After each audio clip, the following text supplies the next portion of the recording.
The young quarterback played pretty well. And even in the loss, they were making a comeback, and it was a pretty close game. What have you seen on film as far as North County goes, and what are some of the emphasis of the game and some of the things that you think might help the Dragons win? Like you said, two different games. The first game you have to look at, it's a bit of rivalry game. It's like Hillsboro and Festus up here. That's the big game down there, and obviously North County rose to the occasion that night and played at a very high level. And then they play a school that's much bigger than them out of Illinois last week. That, for all intents and purposes, they competed with for 4 quarters. It's just a little bit bigger opponent, but nonetheless, their speed, their overall team speed, is really a concern for us. Coach Jones does a really good job of creating formation mismatches offensively and defensively. They run the ball very well, get aligned correctly. So it's a traditionally sound North County football team that we have a great deal of respect for, that we're preparing for. I mentioned we talked to Coach Jones, and he said he has a ton of respect for you guys. And I think through coaching against each other for maybe even decades at this point, you guys have built a friendship. Tell us a little bit about your friendship with Coach Jones and the respect that you have for him and his program. Well, I don't know that respect is probably a word you could use, but maybe a love for a human being. Coach Jones was a player when this is year 35 for me coaching. So Coach Jones, I watched play for North County as a player in high school, and I've watched him evolve as a good leader of men and a good football coach, a great football coach. He's someone that I support. We support each other. We have spent a lot of time with our families in the off season. So this is the game that we both talk about. It's not that we don't like playing it, but we hate playing it because of the friendship involved. This will not be a handshake at midfield. It'll be a hug at midfield. And I will tell him that I love him because that's how I feel about him. But he's, we both have the same values in our programs, and we share a lot of commonalities in that sense. So it's a lot of mutual respect. I really enjoy having conversations with his staff as well. He's surrounded himself with a lot of good people, and that's why they've had the success that they've had at North County. Friday, September 13th at North County Raider Field in Bonne Terre, Missouri, the Desoto Dragons take on the North County Raiders. Coach, thanks so much for joining us today, and good luck on Friday. Thank you for your coverage. I appreciate it. Looking for top quality custom sportswear and activewear? Look no further than Nouveau Athletic. Nouveau Athletic blends innovative design with affordability, revolutionizing activewear for athletes, teams, and enthusiasts alike. From affordable, high-quality team practice wear to specialty sublimated activewear, Nouveau Athletic has grown to become a leader in sportswear and the industry, especially in cheer. Nouveau Athletic, where passion meets quality in every stitch. For Nouveau Athletic custom apparel locally, contact Tia Cunningham at 573-701-6015. Southeast Missouri Mental Health Center has been providing mental health services since 1903. We are located in beautiful Farmington, Missouri, and serve upwards of 350 patients. With over 1,100 employees, we are the largest employer in St. Francis County. I think is always in our mission is to get those guys to the place where they can be released in the community and live their lives. But what makes SMMHC so special? There's room for advancement. They're good benefits. When you join SMMHC, you're being welcomed into our family. Find us at dmh.mo.gov. Ready to roll up your sleeves and dive into a hands-on career? Mineral Area College is ready for you. Their Mac Tech industry and technology programs are all about getting to work and making things happen. Whether you thrive on fixing, building, or just plain problem solving, they've got a pathway for you. Welding, HVAC, auto tech, construction, and more. You'll gain the practical skills and real-world experience needed to thrive in today's job market. Take the first step to a fulfilling career in a Mac Tech program. Apply today at mineralarea.edu.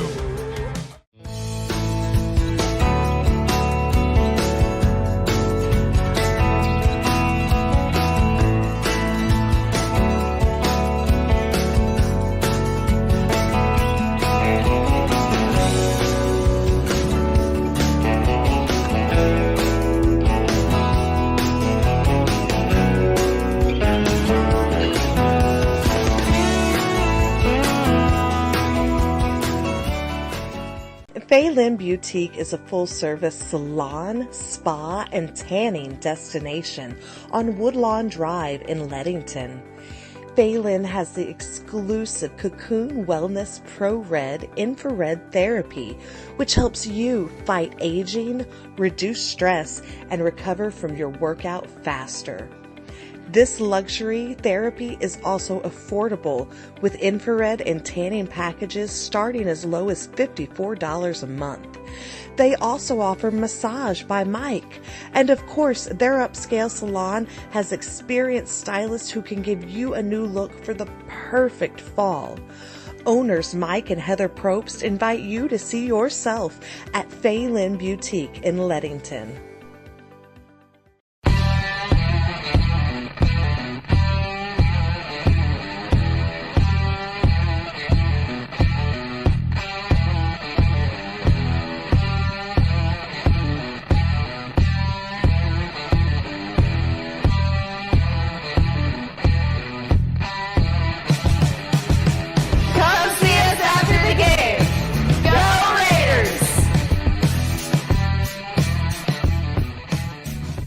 What is up, everybody? Micah here for Knuckleball Primetime, presented by The Barn. We've got North County head coach Brian Jones with us today. How you doing today, Coach? I'm good, Micah. Thanks for having me on again.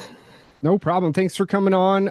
We've got the broadcast with Parkland Sports Live this Friday as Desoto comes into Raider Field. But before we get into that, it's been a couple of weeks since we talked to you. We talked to you ahead of the season opener. Your team had a big win against Farmington, close loss last week to Glenwood. What have you and your team learned from these first couple weeks?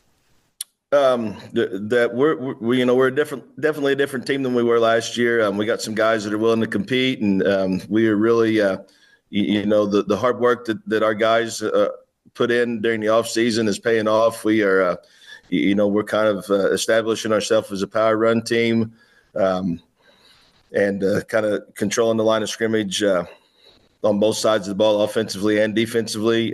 We hope that continues.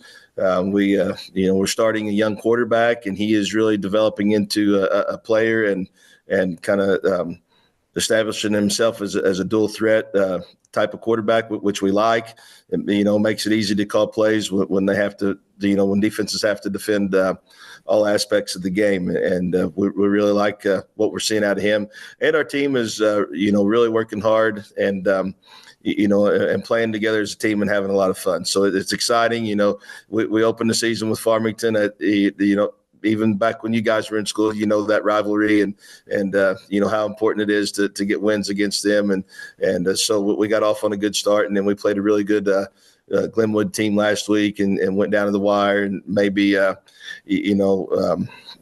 might not have, I might have got a little too conservative in my play calling there at the end of the game. And then we had didn't quite have the kids prepared to defend the last play. We got wrapped up in trying to stop another play, and we let them complete a screen pass on us for a big gain that set up their go-ahead touchdown. So, glad we competed. Really like what we're seeing in practice and in games out of our kids. And, we just got to continue to work hard and stay healthy because, we got a really tough season ahead of us still. So coming out of those games, huge win against Farmington, right? What was it, the 55th, 56th meeting, I believe? Yes, 55, I believe. So how big was that win? What was the locker room like afterwards? What was the pulse at the practices coming out of that? How big was that win against Farmington? Well, we really had good practices last week. We'll talk about that first. Labor Day. So, Labor Day, we had a morning walkthrough and then watch film and try to turn the kids loose in time to get to the parades and whatnot. And then Tuesday, our sub-varsity guys, our young guys, they played a sub-varsity game against Farmington, which normally would be Monday. So we had a short week. So we really had an important Wednesday and Thursday practice. Thursday probably went a little longer than normal, but our kids really, they were prepared and ready to play when we walked off the field from Thursday's practice.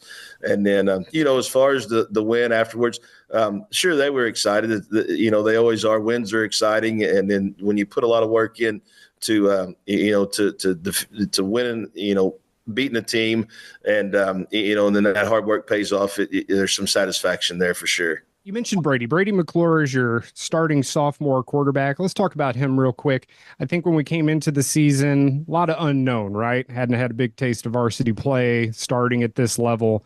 Has played really, really well. So he seems like a versatile kid who can do both run the run game and facilitate through the passing game. So how pleased have you guys been with his development so far? I know you mentioned maturity. Is that one thing that's really catapulting his success, is how he can stay calm, stay focused and things like that? Yeah, he's been, I don't want to say he's been a surprise because we kind of expected him to be this kind of player. I don't know that we expected him to carry the ball as much as he had. I certainly, in our Farmington game, he really established himself as a run quarterback. So that was not exactly the game plan, but at the same time, it was, we always try to take what the defenses give us, and they were giving us a couple of things, and they couldn't stop him. So we just continued with it. And then, like you said, this week, he really proved that he can, he's an accurate passer as well. He studies the game. He really does. He studies the game. He asks good questions. He has a lot of accountability.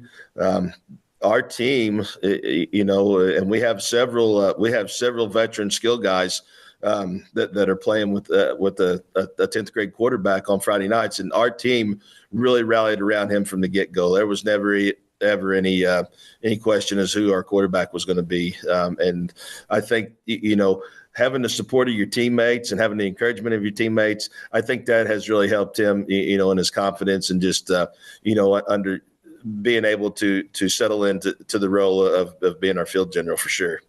Let's get into DeSoto. So 1-1. This is the first district game of the season. Both teams come in at 1-1. So as we start district play, it's a little bit different level, a little different awareness, I suppose. So what do you know about Coach Schmidt and his DeSoto Dragons? I know a lot about Coach Schmidt. We've been coaching against each other since I got into coaching back during the 2000 season. We were both Monday night coaches at the time, ninth grade coaches. He was at Hillsboro then as a ninth grade coach, and so we have a lot of history. And throughout the past several years, the competition has evolved into a really close friendship, and some mentoring on his end to me, especially when I became a head coach.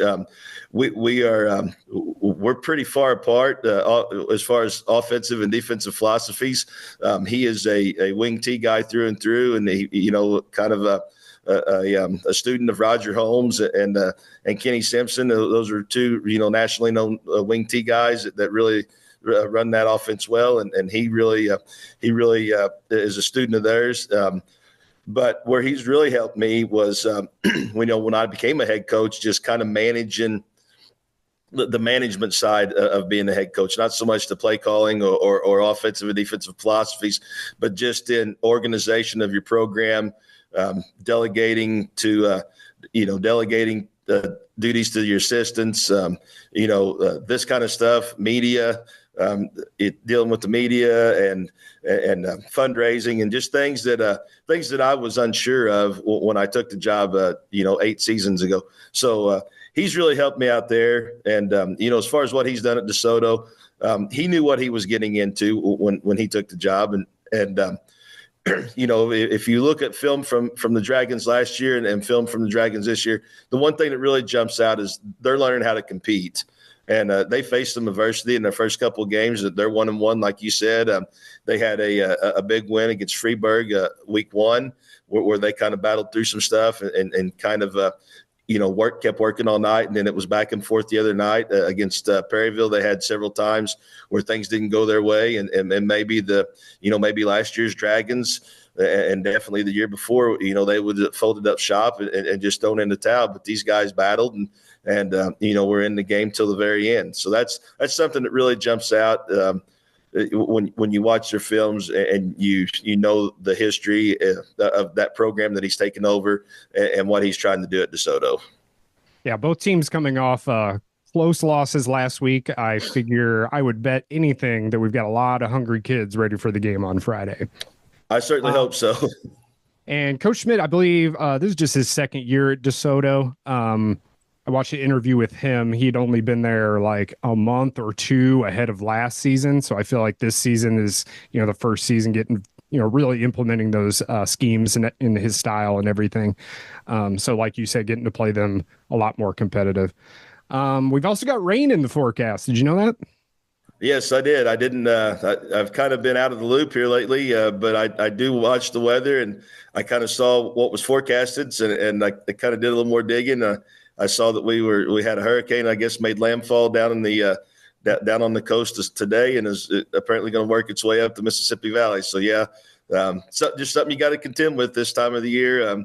If you get a hurricane that hits Texas or New Orleans, you can almost count on it to coming up through our area. So is that something you've talked about with the team, or is there any kind of preparation for a nasty weather type of game? Not really, because it's so far out still yet, and we played in a pretty good rain last year. The second time we played Potosi, and I'm not going to say that the rain doesn't affect the game anymore, but when we're all playing on turf fields, and as a Week 3 of the high school football season, and back where it started in Bonne Terre, the North County Raiders, after a Week 1 rivalry win over Farmington, wrap up a 3-game homestand. The DeSoto Dragons in town tonight. Good evening, everybody. Greg on alongside Jake Whitener, Mike Reeves down on the field. Jason Lowry, producer and engineer. Great to have you with us on Parkland Sports Live. Intriguing matchup, couple of 1-1 teams. It's been lopsided over the years. We'll talk about that as we go along. One with a veteran quarterback, that's DeSoto. One with a young budding quarterback, that's the North County side. History all says the Raiders, but I know it's a different DeSoto squad. Jake, when you talk about where this thing originates now as far as who their head coach is and where that pedigree comes from, there's a lot of different storylines coming in tonight. I just know right now it's a pleasant evening. I know there's rain again in the forecast for the second straight time we've been at this facility. I hope it holds off. But right now, perfect conditions. I just hope it's a good football game.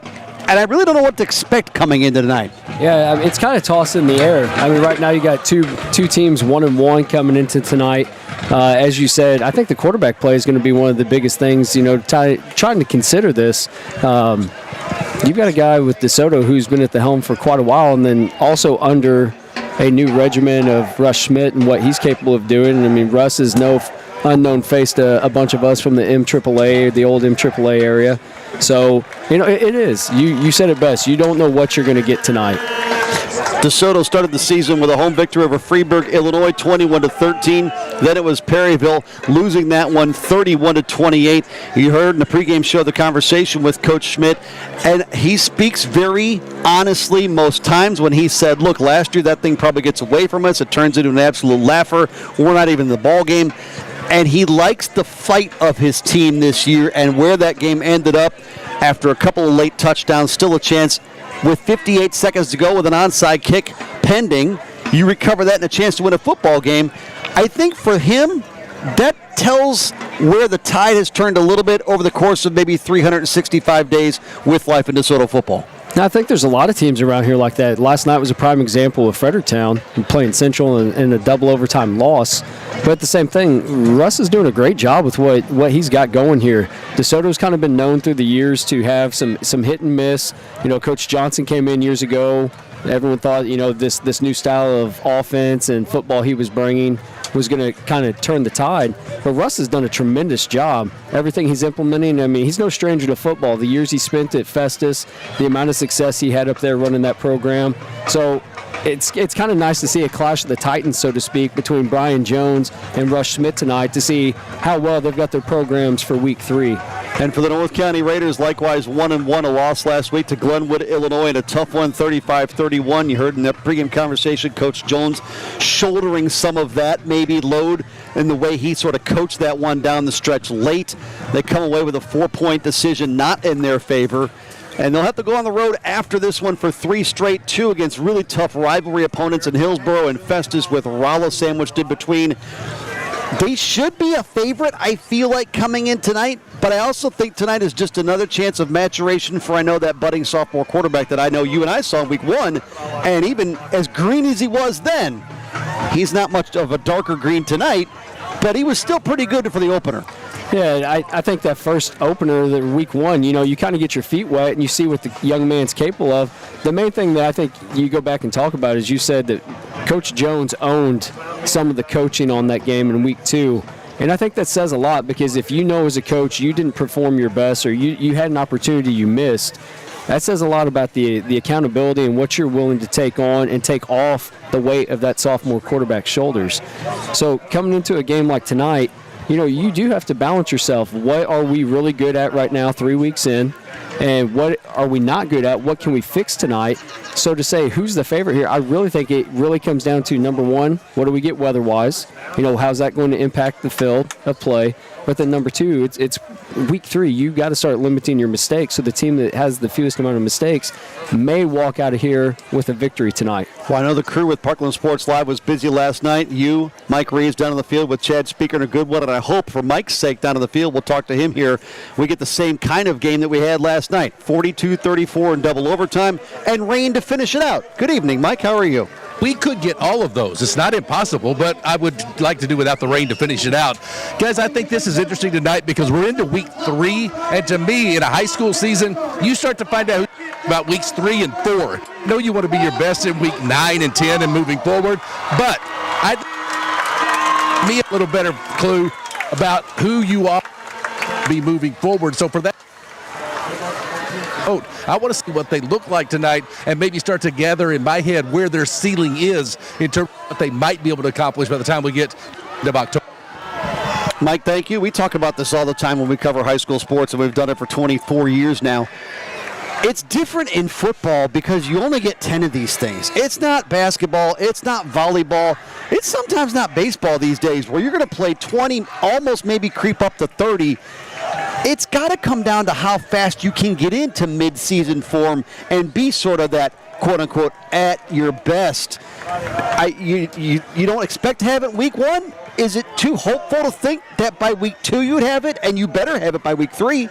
Yeah, week 2, you see teams make their biggest changes into week 2. That's when a team really starts to identify what they have, what they don't have. But at the same time, week 3 is a good time to start filling out what your district conference is going to be. Short end-over-end kickoff to start things off. North County with the return from just outside their own 20, and room up across the 30-yard line, and Aaron Cook has finally dumped. And so we will see that young quarterback Brady McClure, 8 of 16 last week for 160 yards and a touchdown in that loss for the North County Raiders against Glenwood, Illinois. He'll bring the offense out as it was just one single pass in week 1, but a whole lot different offensive attack in week 2. So the North County Raiders will start at their own 34-yard line to open things up tonight. Glad you're with us on Parkland Sports Live. Greg Allen, Jake Whitener, Mike Reeves with you to finish out a week 3 twin bill. Dynamite game last night between Central and Fredericktown. Jackson Jones and the Rebels sneaking one out, and the ball may have come out there near the 40-yard line. And we'll see what the Zebras say. And boy, if you listen to the pregame conversation with Russ Schmidt, he talked a lot about that turnover battle. They gave it up 5 times in week 1. They earned 2 turnovers in week 2. Raiders get the football back.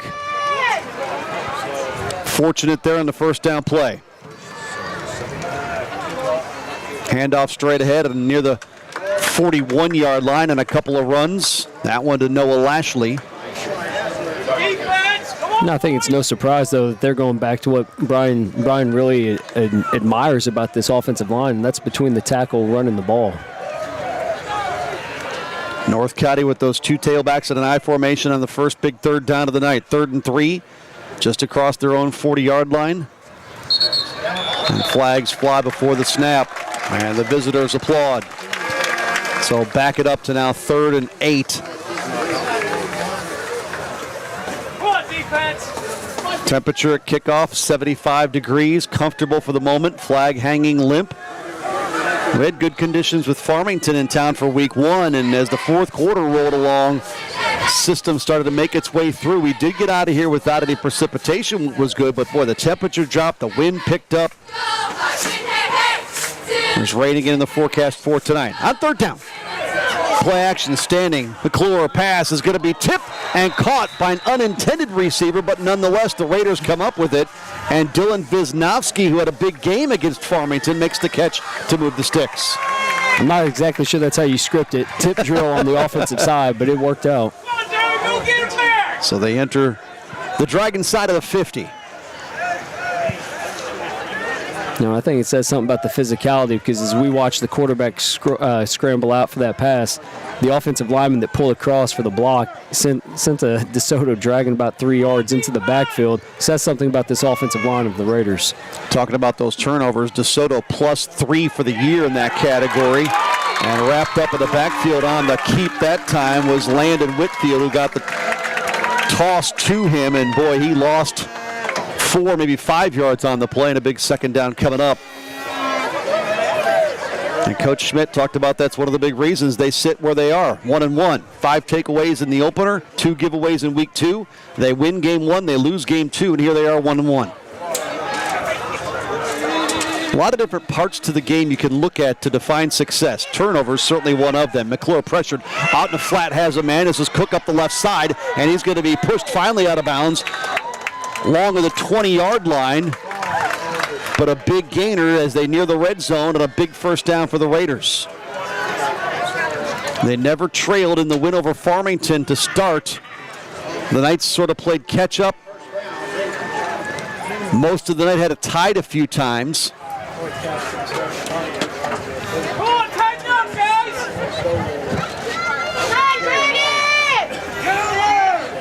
Sixth play of the drive here.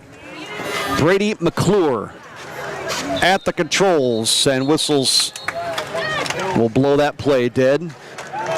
Starting defense for the Desoto Dragons, Levi Hook, Owen Williams, and Eli Hessler across the front line, linebacking core. As they play a 3-5, Connor Siebert, Jackson Turnbow, Eli Tebow, Joey Escobar, and Devin Geist. In the secondary, Corey Flack, Brenton Drummond, and Payson Casey.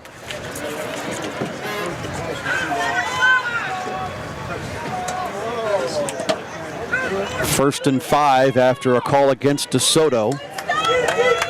Opening drive for the North County Raiders is started at their own 34. They'll hand off to the right side and push near the 10. Close to first down yardage and enough to move the chains at a 1st and goal.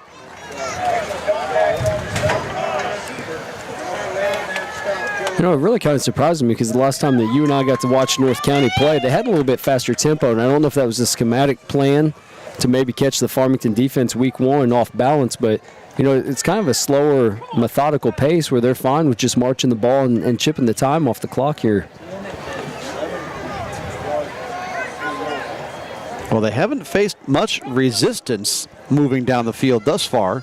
Cook in the backfield along with McClure. Cook gets the carry right side and trying to move that massive humanity closer to the 5. Wrestled down short of that at about the 6 or 7. Yeah, and I mean, you're right, Craig. There's only been, I think, Eli Tebow was in the backfield on that tackle for loss earlier. But besides that, I mean, they're moving the ball, not necessarily hitting the gap as hard as we've seen them in week 1, but still productive, marching the ball down the field. I mean, it's back to almost week 1's term of 3 yards in a cloud of dust at this point. But at the same point, I mean, they're still moving the ball every single play. 2 sizable chunk plays on the tip pass. And then the big gainer, this one will count for 6.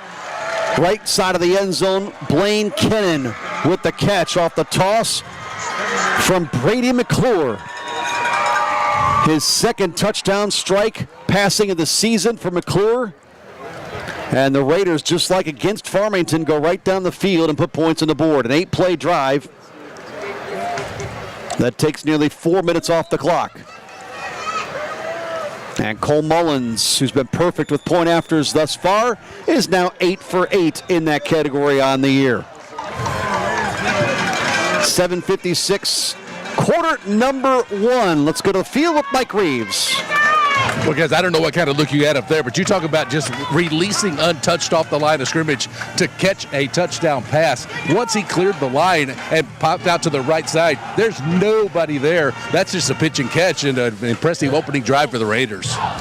3 minutes and 56-second drive to go 66 yards on 8 plays. And boy, I know we talk about the veteran leadership of the DeSoto quarterback, but so far now through one full game and a drive of looks for you and I, for Brady McClure, he's looked calm ever since the outset. That drive,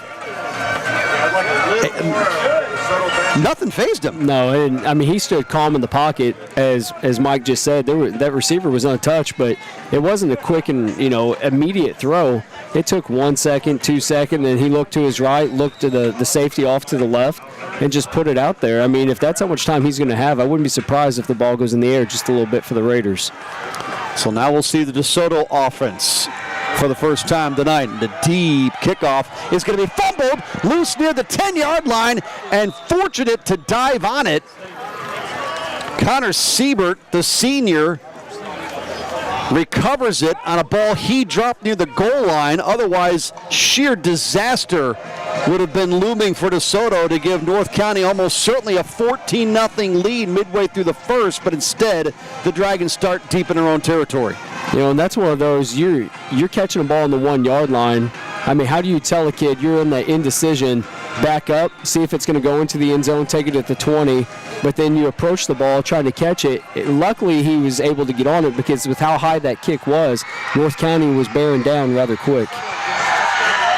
So now DeSoto at the controls. Austin Meesey, the senior quarterback, and we've got penalty markers near the left end of the line of scrimmage as Colin Barton got locked up with Kyle Pennington. On offense for DeSoto, across the front 5, Kyle Forshe, Colin Barton, James Allen, E.I. Hessler, Owen Williams, Eli Tebow, the fullback, Brenton Drummond, the running back. Receivers are Corey Flack, Levi Huck, the tight end Jackson Turnbow, and Austin Meesey is your senior quarterback. He doesn't throw it a lot, just 2 for 15 for 24 yards for the season, 1 of 9 with 21 of those yards last week against Perryville. That flag marched off against DeSoto. Well, that's not what you want. You fumbled the opening kickoff. Now you have a penalty, and now you're sitting at the 4.5 yard line with a defense that's known to pin its ears back and come. If you're Rush Schmidt in this offense, you got to make sure whatever you do, you have ball security. Meesey on a keeper, going to roll, stand in his own end zone, throw from it. He's got a man over the middle. That's caught. And at least give him some breathing room and not standing on their own goal line. Jackson Turnbow able to make the catch.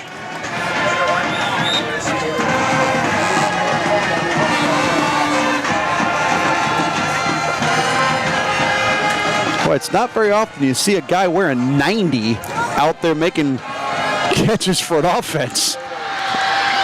They screwed that all up in the NFL as far as I'm concerned. Meesey, handoff right, and running room close to about an 8-yard gain up the right side. They started letting guys wear all kinds of different numbers, and that just...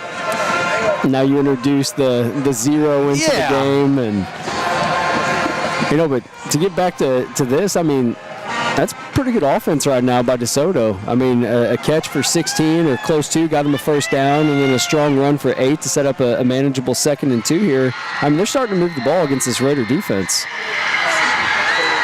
Meesey on a handoff. This will go straight ahead and close to the 40-yard line. At a big pickup there on 2nd and short. And the Dragons moving the football. Eli Tebow, who had over 100 yards rushing on 13 carries last week in the loss to Perryville, comes into the seat tonight on 31 rushes, 158 yards, and 3 scores.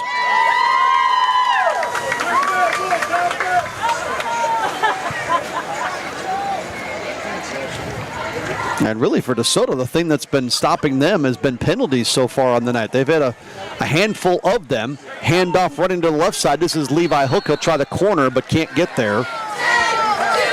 You know, and it kind of goes back to that analogy that other teams don't beat you, you beat yourselves. You know, and that's kind of how this started. I mean, they're starting to move the ball now. They've had 3 or 4 positive plays in a row. And that's what you're going to have to do against Brian Jones in this defense. Because, I mean, you alluded to it earlier. I think over the last 6 games, North County is 6-0. Not over the last 6 years because they played in the playoffs one year. But they're 6-0, and I could be wrong, but the stats are like astronomical. In those 6 games, North County's outscored them like 289 to like 29. You know, 48-something points a game to like 5, you know, give or take 5 points a game. But, I mean, if you're Russ Schmidt with what you're trying to build here, you know, you have to do this. You have to put these drives together and take time off the clock to make sure that no matter what you do, you don't keep allowing this North County offense to get back on the field. 286 to 29. I'll put numbers to your dang. Okay, I was close. Guesses. I was close. You were right there. Wow. I mean, I knew it was 6 in a row, and the Raiders have won 22 of the last 27. But I didn't pay attention to end result of final scores. But since you pointed out, wow. That was just because of the days at Fredericktown, knowing who we had on the schedule and just doing the statistics of win probabilities. And was DeSoto one of those wins you check? Yeah, for us it was. Misi out, right side incomplete. Down to the field, Mike Reeves. The conversation you're having, I think back even just 24 hours ago, what that meant to Fredericktown to play with Central, given their history and what they had been going through. And guys, I know that the cast of characters changes. I know it's not the same players, but we have these programs. Greg, you and I talked about it so much. You beat a program sometimes. And it doesn't matter if that program is up, down, wherever it may be. But I think for DeSoto tonight, come in here and play well and compete, that's a huge step for your program. And this opening drive, they've done a pretty good job of doing exactly that. And that thought of programs, there's programs on both ends of that, right? DeSoto tries to pound this one up the middle and nothing there on what was 3rd and long. And so Russ Schmidt will certainly bring the punt team on and kick it away. You know, and I think that's what you said. There's programs on both ends of this. You know, Central came off something, you know, historic last year. Fredericktown has not had, I think, 2012-ish. And I'm not going to quote on this. Somewhere close to there was winning season. But at the same point, you know, last night was a proving grounds for both those teams. Mm-hmm. What are we made of? We're in a dogfight. We don't have anything to lose. Back against the wall mentality. And I mean, it was probably one of the best football games I've seen in the last 4 or 5 years around these parts. Double overtime win for Central on the road. Jackson Jones, a huge part of that. At one point, he was all the offense. Misi gets a high punt away. Return man is deeper than the ball's going to land, but it takes a bit of a drag and rolling down near the 24-yard line. 4:50 to go in the first, and a 7-0 North County lead and a touchdown pass. Brady McClure to Blaine Kedden on the opening drive as the Raiders touch the ball now for the second time on offense. And there's just some teams by name recognition, right, good or bad, that when you hear the name and you throw the sport in with it, you know, oh, they're really, finish the sentence. Valley Catholic Volleyball, really, really good, right? Perennially speaking, Central Rebel football over the last decade plus. Now, they were one of those teams that came from, let's be honest, really, really struggling and bad to all of a sudden absolute powerhouse. Yeah, I mean, that's exactly right. And we'll talk after this play about Central. Here's first down for the North County Raiders. And this is Aaron Cook, who's tripped up after a minimal gain. And that's, I mean, you look at what Coach Swice did when he came in the early 2000s. He did not inherit a program that was going to be a historic run. I mean, worked his tail off, built a program, and I really think that's something that Russ did back in the day when he was at Festus. I mean, he really started to build that program and, you know, stepped away, retirement, this and that, but now he's at DeSoto, someone that you said has went through some coaching changes through the years. Second down and 7. This will be a quarterback keeper, and McClure will bring up third down. Valley Catholic football certainly in the really, really good part of the conversation. Then you talk about teams like Bismarck basketball and all the tough years they've been through. Mike, you and I have detailed that for decades, honestly, in the Thanksgiving tournament. It's just one of those teams that just kind of can't really get going. McClure stands, looks on third down, has a man open over the shoulder, catch it, and out of the hands of Jackson Sherfus, who would have had that big chunk and more if he could have reeled that pass in and maybe points to go with it. Mike, following up on our conversation, what do you got, partner? Well, I was thinking along those lines of building programs and having programs that weren't doing well and then start to move well. Jake, you can probably speak to this as much as anybody. How important is it, though, for a school district to have patience with a good coach and say, we'll give you time to do this? Because some schools don't do it, and we've seen that. You know, that's probably one of the most important things, Mike, is to have a community that supports and allows the building of a system. And that's something that it's not only the school district, it's got to be the buy-in from the parents, the families, the whole community there. But it does. It's on average, they say it's about a 4-year system to take a team that's not at rock bottom, but, you know, seeing the lower bar, and to allow that coach to get their feet wet and actually set in and start to build that foundation. 3:30 to go in the first quarter. The Dragons get the ball back kind of right around where they punted it from last series. And so all they lose is a minute 20 off the clock. They kick it away. They force a 3-and-out. The defense stands tall. The Dragons get the ball back. Misi on a handoff, running room to the right side, trying to turn that corner, bounces it back upside. Brenton Drummond with near first down yardage on the toke. 46 yards on 11 carries last week, 137 yards on the season, and it will move the chains on first down and 10 for the Dragons, coming up on 3 minutes to go in the quarter. You know, DeSoto's had a few plays where they've stalled. You know, they've maybe had some misreads. They showed a little triple option look earlier. But, I mean, they're moving the ball, and they're doing a really good job running our play side, which is the weak side of the field right now. But they're doing a really good job of hitting that B gap and bouncing out to the second level outside the outside linebacker. Misi number 3 in white. Dragons have changed up the helmet from when their former head coach was there. Misi on a delayed give. This will be Connor Siebert trying to left side, nowhere to go except backwards. He'll lose yardage on that play. Keith Woodland's 2-year tenure with the Dragons preceded Russ Schmidt. It was Chris Johnson for 5 seasons before that, and Chris Johnson adopted a new style dragon logo atop the helmet. The Dragons have gone now to the, some would call it Old English D, kind of a Detroit Tigers D adorning the helmet. 2:18 to go in the quarter and a 7-0 Raider lead. Running right side and just try to steamroll over Ashton Goad is the Dragon ball carrier at Eli Tebow. That'll bring up third down and 12. And what you said, Craig, about changing, you know, the decal, sometimes you almost have to do something like that to not necessarily wash out. I don't want to use that term and say, well, they had to clean house, but sometimes you do that just for the fact that you're changing the culture. As we talked, you know, Mike asked about what you have to do. I mean, sometimes that's just the buy-in, getting kids to buy into a new design or a new format of what you're trying to accomplish. Now, Russ Schmidt has changed, or at least attempted to change a lot of that.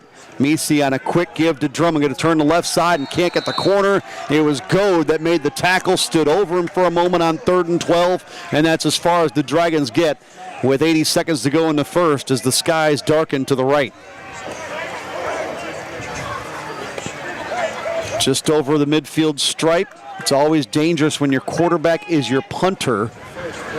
It always leaves you sort of options to do something out of a punt formation, but certainly not on 4th and 12 from midfield when you're only down 7-0, is it? Well, you know, we questioned each other last night about that. It was not 4th and 12, it was 4th and 6, and when Fredericktown ran their fake punt, but you never know anymore. Misi lining up to kick it away. It is indeed a fake. Left side, Cannon Kistner is not going to get nearly enough, and so the Raiders do get the ball back just shy of their own 45 and out of the field with Mike Reeves. Just for both of you, because I'm thinking about it over here on this North County sideline as I listen to them and what's going on. DeSoto has been in 3rd and long twice, a 4th and long there. Each time a running game, do you start to, in your head a little bit, take away passing the ball much? and to run, because if you're going to pass it, you thought you'd have done it in any of those three situations. With you 100%, Mike. They scream passing play on 4th and 12. There's no doubt about it. And when you don't do it, maybe the defense can start sitting on things. McClure in the flat, Goad with the catch near midfield, wrapped up after a gain of 5. And that could take us to the end of the quarter if the Raiders elect to, leading 7-0 on 2nd and 5. And I think that's something you have to try to instill within your quarterback. He's not a freshman. He's got experience. Are you able to get some fast screens or something to just get the ball outside like a toss sweep, but you're eluding that defensive line rush, just something quick hit to maybe take a little pressure off this backfield. 2nd down and 5, 6 to go in the quarter. They will run a play. They'll hand off and stood up right at the 50 and driven backwards. To end the quarter is Aaron Cook. And so it'll be 3rd down and long for North County to start the second. Won't have to go far to flip sides of the field. At the end of one, the touchdown strike in the first quarter. Brady McClure to Blaine Kennan, the only points in the board on the Raiders' 7-0 lead. It's week 3 on Parkland Sports Live. Ready to roll up your sleeves and dive into a hands-on career? Mineral Area College is ready for you. Their Mac Tech industry and technology programs are all about getting to work and making things happen. Whether you thrive on fixing, building, or just plain problem solving, they've got a pathway for you. Welding, HVAC, auto tech, construction, and more. You'll gain the practical skills and real-world experience needed to thrive in today's job market. Take the first step to a fulfilling career in a Mac Tech program. Apply today at mineralarea.edu. Southeast Missouri Mental Health is looking to hire a diversion recovery coach. The DRC would be part of a forensic mobile team serving the central, east, and southeast regions of Missouri. A degree in social work, psychology, or other closely related field is preferred. Experience in community mental health, forensic mental health, and substance use disorders is required. Individuals with case management and psychiatric rehabilitation experience will receive preferential consideration. Specialized licensure or certification is also preferred. To apply, go to DMH. A 3rd and 7 to open up quarter number 2, and in the backfield, McClure brought down, and 4th and long now for North County. So the Dragons in hot pursuit defensively, able to force a punt. This game's been played between the 30s ever since the opening drive of the touchdown, Jake. Well, and that's what I was just getting ready to say to you. I mean, this is not the rushing attack that we saw week 1. It's almost like they stalled after those first 7 points went on the board. Raiders will kick this one away. And it'll be Kistner to return this. Eludes one man, has the left side. Up the sideline a little bit and knocked out of bounds seemingly late. No yellow yet. The Dragon coaches are screaming. I see no laundry.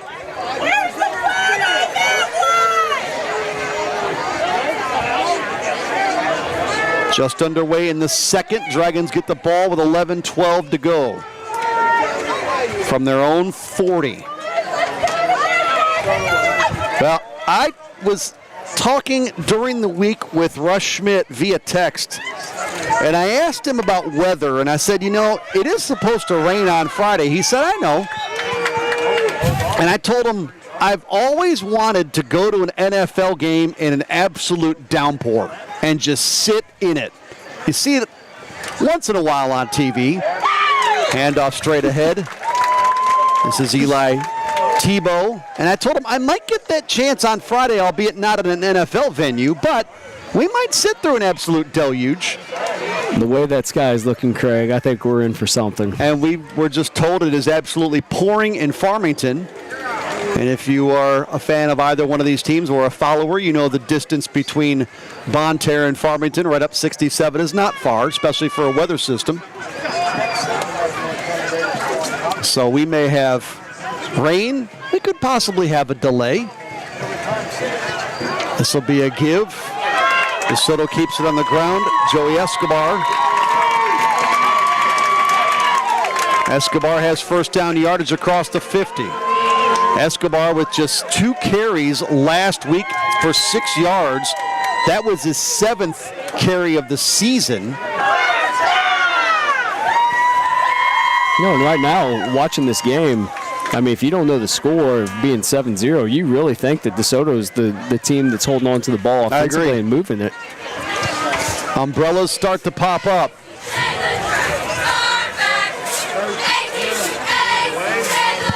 Things look hazy, now rain falling on the field. You can see it in the lights. That didn't take long. This will be a face mask in the backfield most assuredly as Misi turns around, and there is a penalty marker finally thrown. I see it at about the 47. Well, I prepped for rain. Nothing on me I care about. Bring it. I'm glad you have that mentality because I was ready, man. I think you're in for that monsoon. You want it. I mean, Mike's not going to like it. He's already been through one. You're at the same place, though, Mike. Come on. It's Ladue, North County, Part 2. I mean, what more could you ask for? First of all, it's not a state playoff game. All right, that's one thing. Secondly, it's not a grass field that became an absolute mud pit. And third, water in my pockets as of now. And coaches talked about that if you're with us for the pregame conversation. In fact, Brian Jones was like, look, turf has a lot to do with how a game is played when it's raining, when it's wet, and what it looks like when it's really coming down, because it's not like the same it is when you're playing on grass. That was something we had last night was the rain at Fredericktown. I mean, new sod. I mean, it's 3 years down. But at the same point, it's one of the only grass fields around. Which is crazy. Which is absolutely crazy that there still is. I mean, you can get into the science of what's good, what's bad anymore. But, I mean, you knew that you were going to get some slipping. Believe it or not, the grass actually held up, but we haven't had rain in forever. Right. So now the turf does play a big part in the weather games.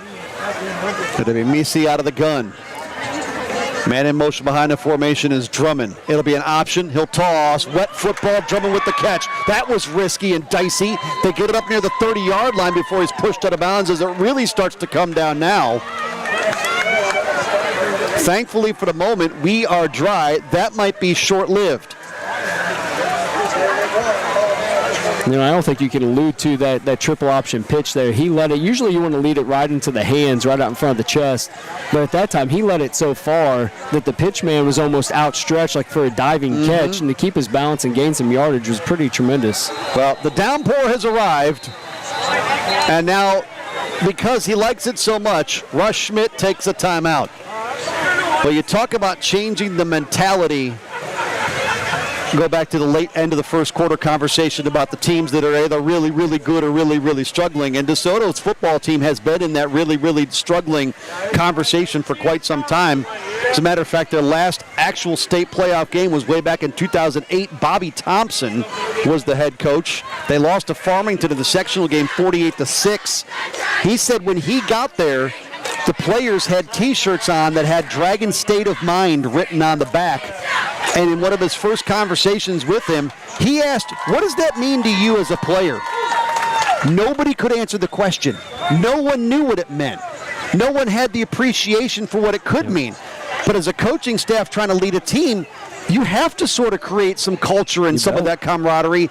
The Dragons have State of Mind written on the back of their helmet this year. And he said, when you put that helmet on, that's the last thing I want you to see and think about ownership. Think about what we're doing here. Think about your teammates. You nailed it in one word, ownership. That's the most important thing with a football program is owning your team. Handoff again. Dragons met at the line of scrimmage. And a late shove down will result in more laundry. It was Owen Williams that went flying. Not sure who pushed him on the carry by Drummond. Fifth play of the drive, and the Dragons are on to something here, as that would have brought up third down, but the marker will change that with 8:46 to go in the half. And that's something you have to change right now. There's been so many penalties, or one we thought on the sideline we were going to get another penalty for a late hit. But right now, I mean, North County's got to quit shooting themselves in the foot. You're not marching the ball well on offense. You're not moving it tremendously well after your opening drive. right now, DeSoto is out rushing you at the point of attack. You've got to clean up your act on defense to make sure you're going to stay within this ball game, because as the ball gets wet, you don't know how this ball is going to go. So the Dragons march it all the way down just inside the 15. So into the red zone here, second quarter, 8:46 to go, coming up on recess. This will be a quick handoff inside and a couple. We go down to the field and Mike Reeves. Mike, what do you got? You can continue the conversation.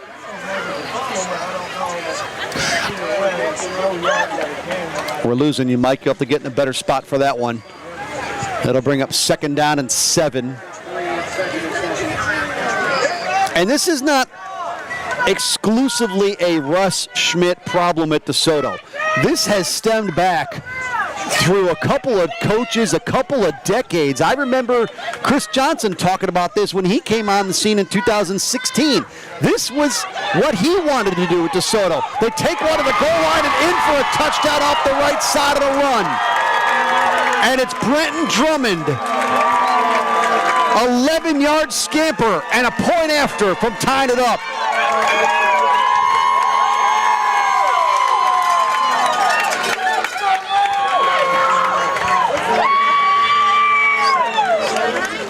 Brenton Drummond with his first touchdown run of the year. He had 137 yards on 23 carries coming in. And now it's Cannon Kistner for the point after.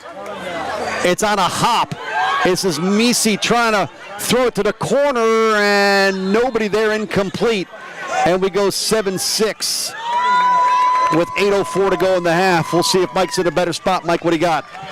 I can't be in a much better spot than I am. I hope everything's better.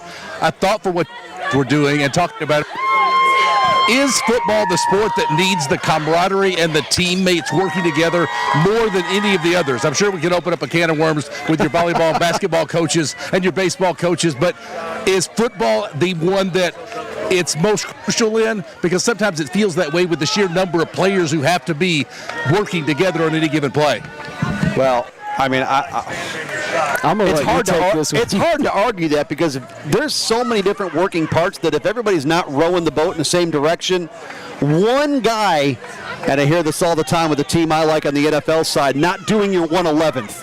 Do your 111th. If you do your 111th and I do my 111th and Mike does his 111th and Jason does his 111th and all 11 guys do their 111th, we can make it work. But if one guy doesn't do what he's supposed to do, can blow the whole thing up. Yeah, and that's tough. I agree. I mean, this is a sport. You got 11 individuals on the field trying to be one team. You have to have all 11 doing their job. So I would say, yes, this is a game where everyone has to know what's going on. Kickoff, Raiders up the left side with a decent return to the 40-yard line, back to the inside across midfield, down the left side sideline, and finally tripped up past the 40 near the 30-yard line, and a huge return by Aaron Cook. Running in the rain. Cook up the left sideline puts the Raiders in great field position right after the 11-yard touchdown by Brenton Drummond got the Dragons on the board in a now 7-6 game, Raiders in front.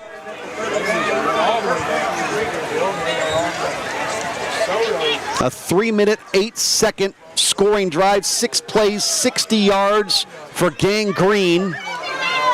After the Raiders scored on their opening drive at a 6-yard touchdown strike, Brady McClure to Blaine Kennan with 7:56 to go in the first. Rain falling.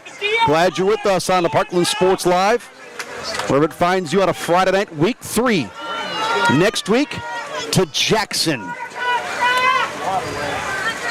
And you can just say it's a tough matchup for the opposition no matter who's coming to town. In this case, it's Farmington. We'll be there for it next Friday. I've heard a lot about the environment at Jackson. I've never witnessed it myself, so next week will be my opportunity. Well, you were in for a treat. When you get introduced to the pit, maybe as an announcer, it's going to be a little bit different. Whenever you're a coach or an opposing player, it is not a very joyful place to play. Drive starts at the DeSoto 32. 7-6. Raiders lead on 2nd and 8. Trying to follow his lead block and turn that left side. Still on his feet and finally submarined. Tackled is Noah Lashley. Lashley nearing the 100-yard rushing mark on the season. He does have a touchdown run. Well, that big return by Aaron Cook setting this all up here deep in Dragon territory. That one good enough for a first down. And now this one, McClure going to keep it. Left side spins away from one man, but driven down.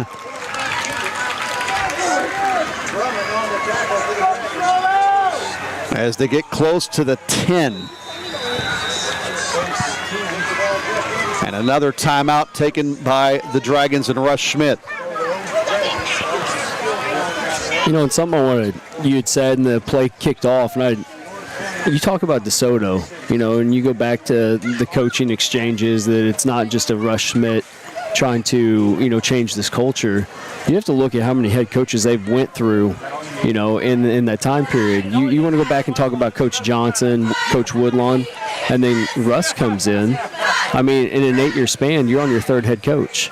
You know, so how exactly do you get the kids to buy into a program whenever you have a system that continually allows the exchange? I mean, again, you come back. How long does it take for a school community or a community in general to accept somebody who is trying to change something that hasn't had that success since, what did you say, state run was 2008? Yep. I mean, that's a long time. You know, so how much does it take before you allow some guy to settle his feet and build that foundation for your kids? Russ Schmidt is DeSoto's 8th head coach in 25 years. McClure, handoff, Lashley dumped. On 1st and goal from the 9, that'll bring up 2nd down and goal. Rain continues to fall, not as hard as it was earlier. Coming up on 6.5 to go. We'll head to Mike Reeves in a moment after this 2nd down play. You know, and that's going to be the biggest indicator now is I don't care how many footballs you exchange in and out of this field. You know, it's going to come down to you got to secure the ball. McClure clean on the handoff here and wrestled down to the 5. Mike, what do you got?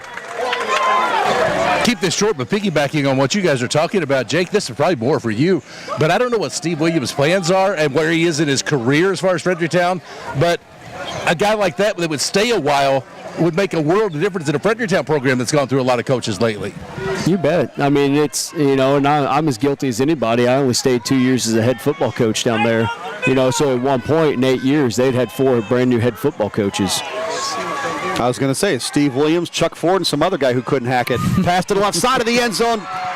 Easy pitch and catch for 6 for the North County Raiders. Dylan Wisnowski on the end of that one.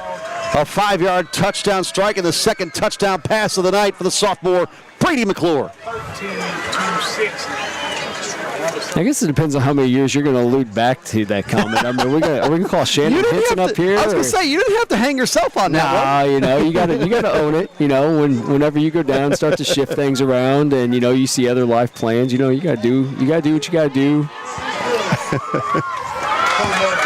Wisnowski with the touchdown. The point after is good, and the Raiders in front, 14-6. We'll take a timeout on Parkland Sports Live. 5:33 to go in the half, and the Raiders up 8, 14-6 on DeSoto.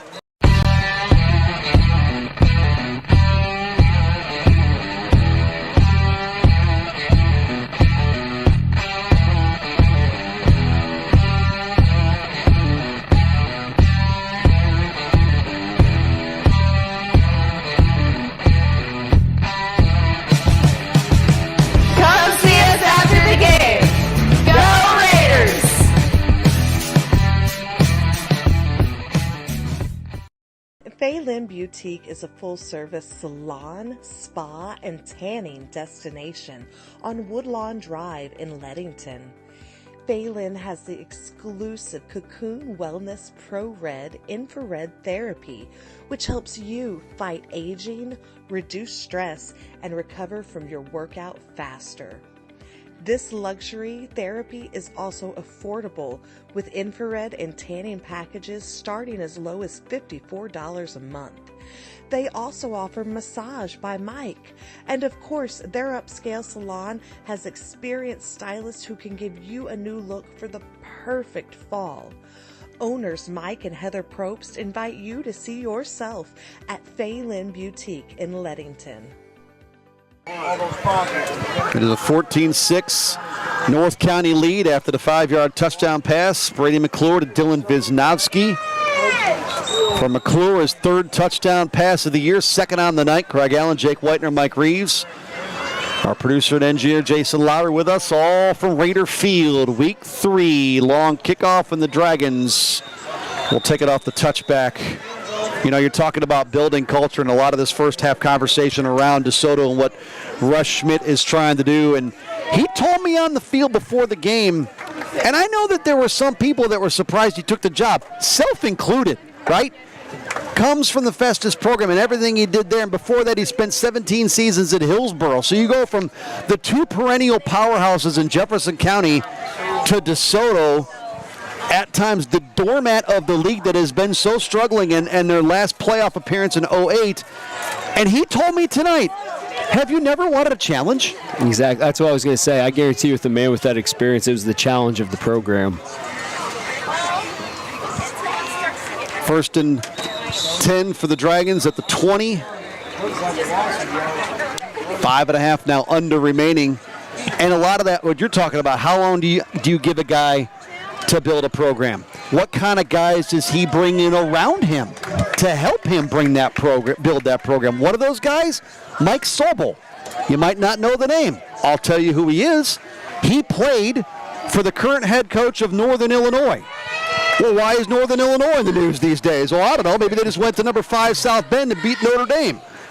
So one of the assistant coaches for Russ Schmidt on the DeSoto Dragons sideline played for the guy that just coached the Huskies to a win over the Irish. It's those kind of people that you build yourself around to try to accept that challenge, take that challenge, and do something with it.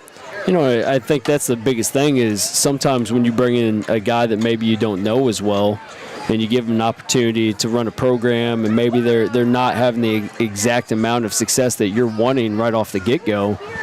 I think there's a big-time difference between that and a guy of Russ Schmidt who's got 30-plus years of coaching experience, and you know his pedigree, you know what he's been capable of in the Jefferson area. So, I mean, I think you have to allude to the fact that he's going to have an opportunity to do what he wants at DeSoto. Over the middle, Meese's got a man downfield, just over the fingertips of Brenton Drummond, who had a sure touchdown in front of him.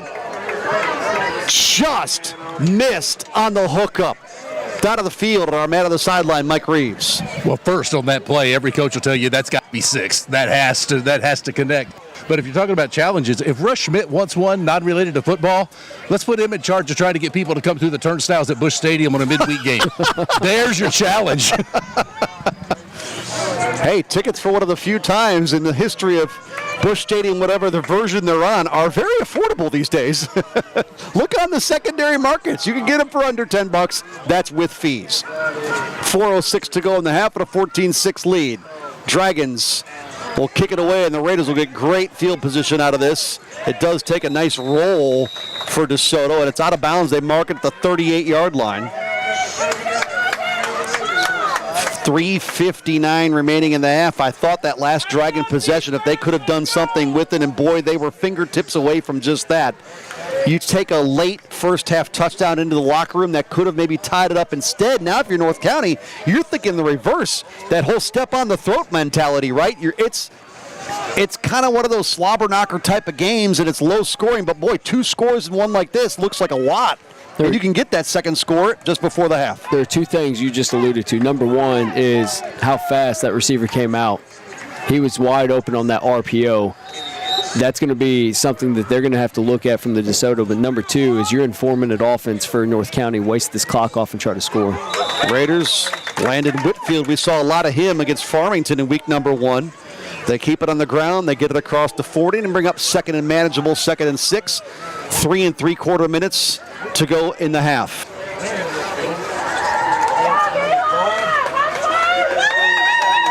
Northern Illinois took all the headlines in a week where another top 10 team in Michigan got throttled by Texas. So I was happy for the Irish to stand in and take some of the spotlight away from the Wolverines There's a first down run. But to have a guy like that on the DeSoto sideline for Russ Schmidt, you're trying to work that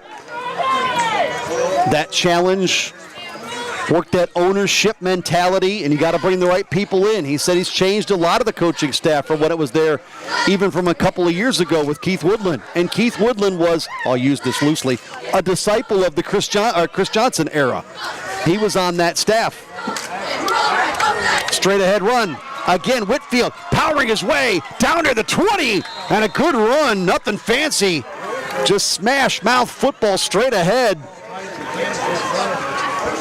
And just something to talk to you about that with Coach Woodlawn was, respectfully speaking, to regain myself after thrown out. That was my first victory as a head football coach, was at DeSoto. And, to see a man that we were both 0-5 at that time, to see the look on that man's face of knowing that there was not that buy-in to support him, it was hard to watch because that's not one of the things you ever want to see as a head football coach. Another good run for the North County Raiders as we cross just about 2.5 minutes to go in the half, but a dragging down, slow to get to his feet, James Allen. Well, I talked at length a number of times to Chris Johnson, and boy, he exuded that, but for some reason could never get everybody to kind of go in with him on that buy-in you're talking about. Yeah, it's hard. I mean, unless you are, sometimes these smaller communities or communities in general, you have such that tradition. You talked about the ownership, or why are you wearing something on the back of your shirt or helmet. And the biggest thing for us is obviously being a Farmington alumni is knowing what Black Knight Pride meant. Everyone knows what Black Knight Pride is if you're from Farmington, because that's something you've been bred into, that's something you breathe. You get into some of these schools where maybe the coaches are coming in and they don't necessarily understand that. My prime example is Eric Krupe when he came in, a guy who's had the college level, being at Missouri S&T, D coordinator at Rolla, and then he comes in. I mean, he has to adapt, he has to learn, and sometimes that's hard for the community to support the outsiders, which we see with some of these programs that continue to have new hires year after year. And that's something really maybe not to the degree of DeSoto, but the program over the years has been more stable. North County, as I now look, has had some coaching changes over the years, but the seasons have just looked different. Correct. The history of the program is different. The foundation is different. The expectations are different. It's almost one of those cliches. On first down, McClure, left side, near the 5, dives! Touchdown! Brady McClure in on all 3.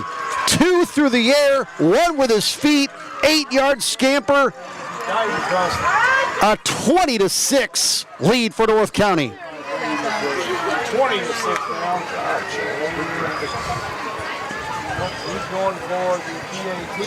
now. Brady McClure. It might list him as a sophomore, but he does not play like one. Point after is true. It is 21-6, and boy, that is a huge swing, Mike Reeves, from DeSoto being oh so close with that pass over the top, just out of the reach of Drummond. Instead, it's 7 the other way. What do you got, Michael?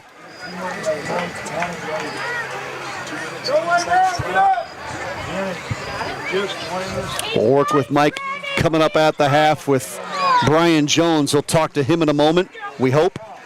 2:10 remaining here in a 21-6 ball game.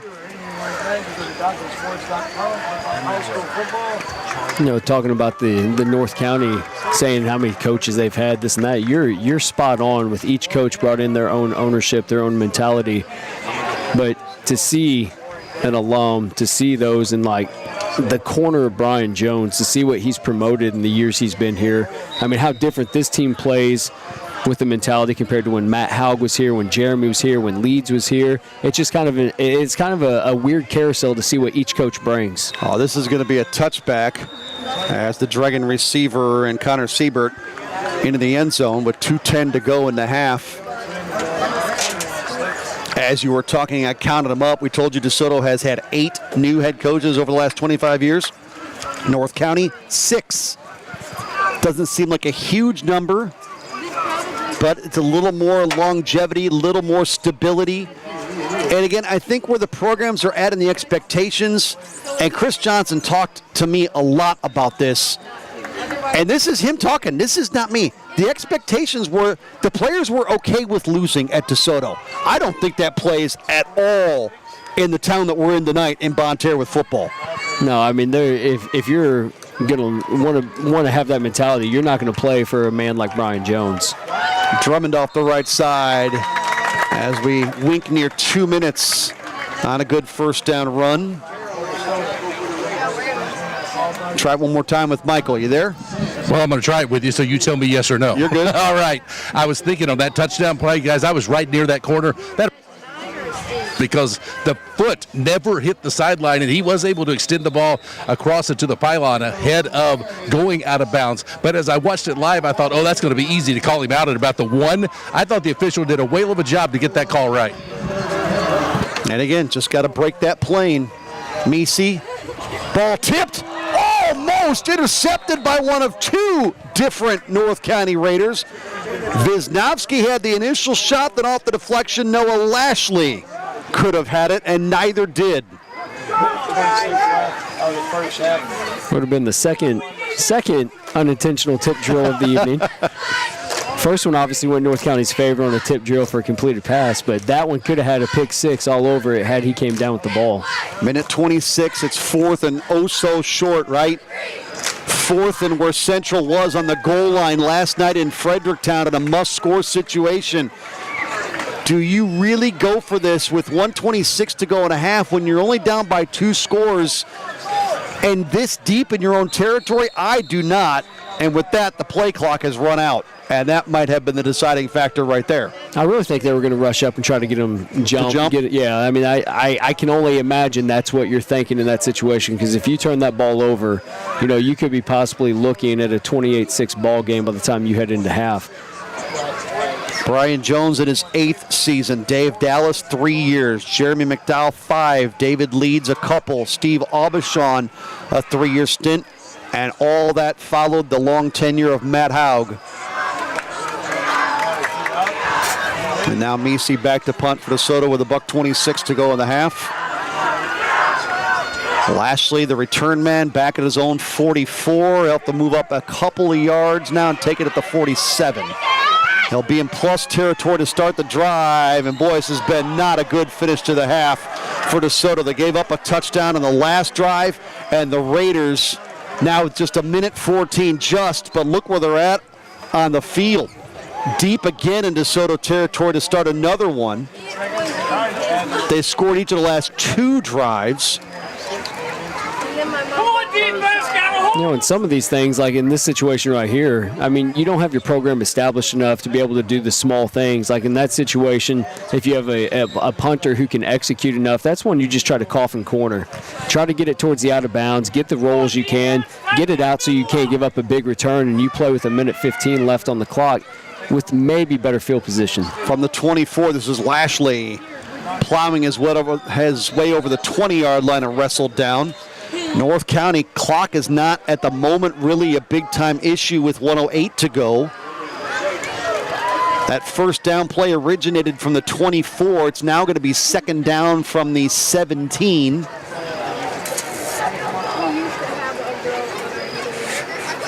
After a timeout. Quick break on Portland Sports Live with the Raiders up 21-6.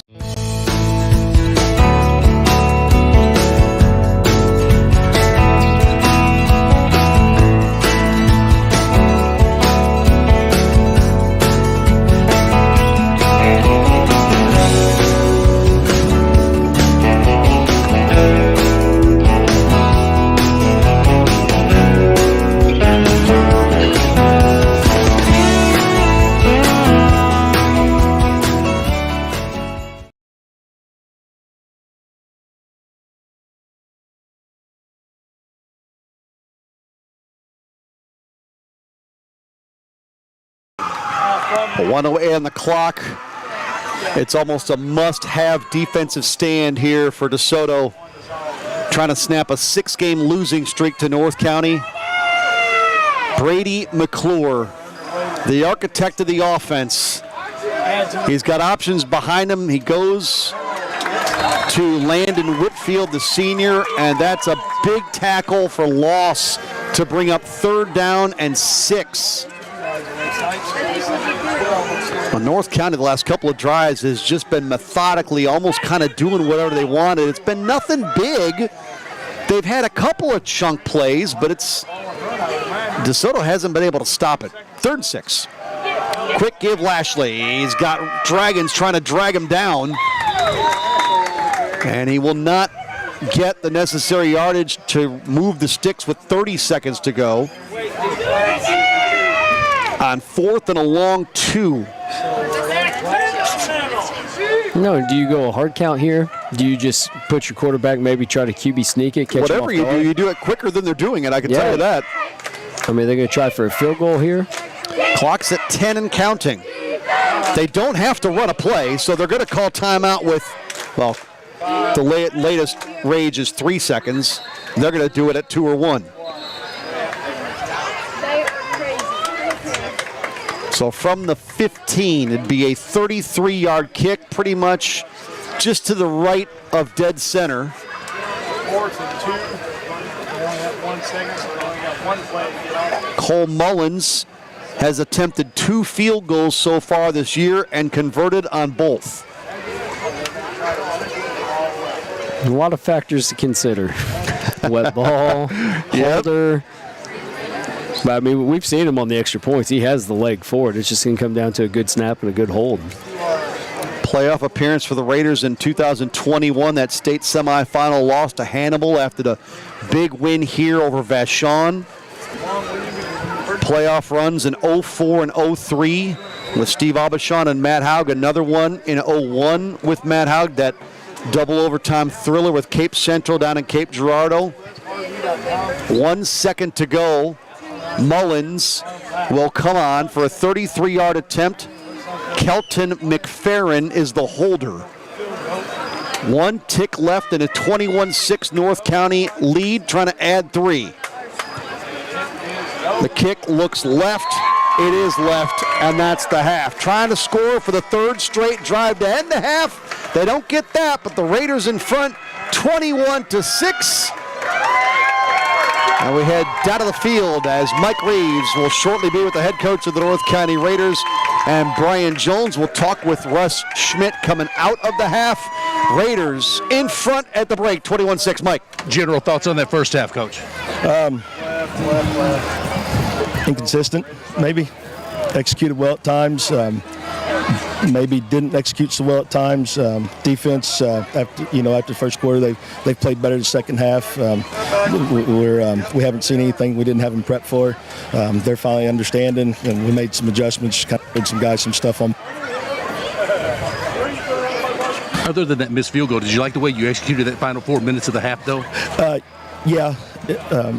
We those run plays clean and kind of figure out why going for us. But other than that, we've made just kind of, I wish we had a little more flow to the game right now.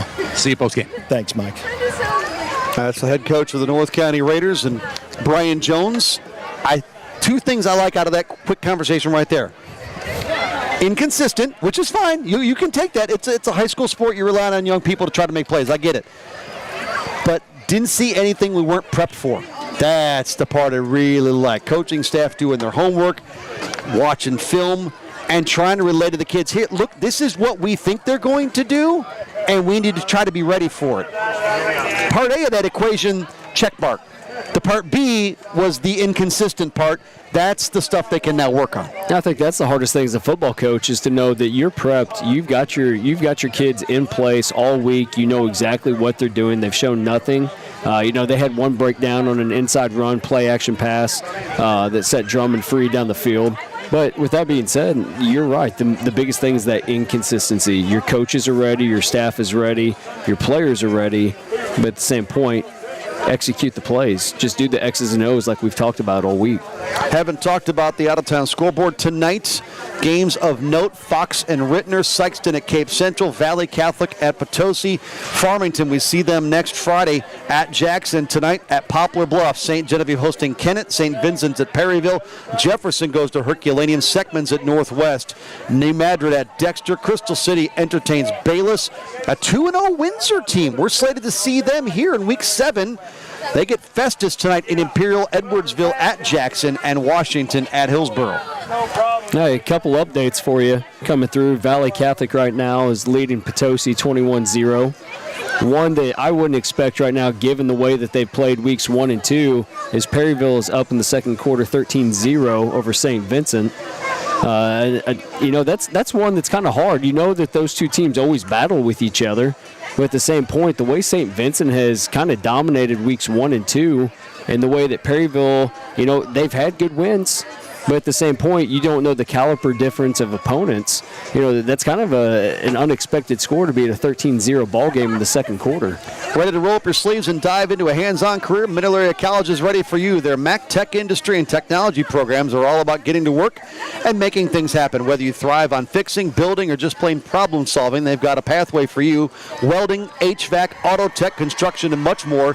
You'll gain the practical skills and real-world experience needed to thrive in today's job market. Take the first step to fulfilling a career in a Mac Tech program. Apply today at middlearea.edu. 21-6 at the half. Before we head there, other sponsors tonight we thank for their patronage: Hub's Pub, Pizza 101, Phelan Boutique, Nouveau Athletic representatives Tia Cunningham, St. Joe Youth Groups in Farmington, BetterHelp.com, Everest Counseling, and Notes for Hope. Halftime report coming, 21-6. It's all Raiders at the break. And we say to the halftime report on the Parkland Sports Live. Looking for top quality custom sportswear and activewear? Look no further than Nouveau Athletic. Nouveau Athletic blends innovative design with affordability, revolutionizing activewear for athletes, teams, and enthusiasts alike. From affordable, high-quality team practice wear to specialty sublimated activewear, Nouveau Athletic has grown to become a leader in sportswear and the industry, especially in cheer. Nouveau Athletic, where passion meets quality in every stitch. For Nouveau Athletic custom apparel locally, contact Tia Cunningham at 573-701-6015.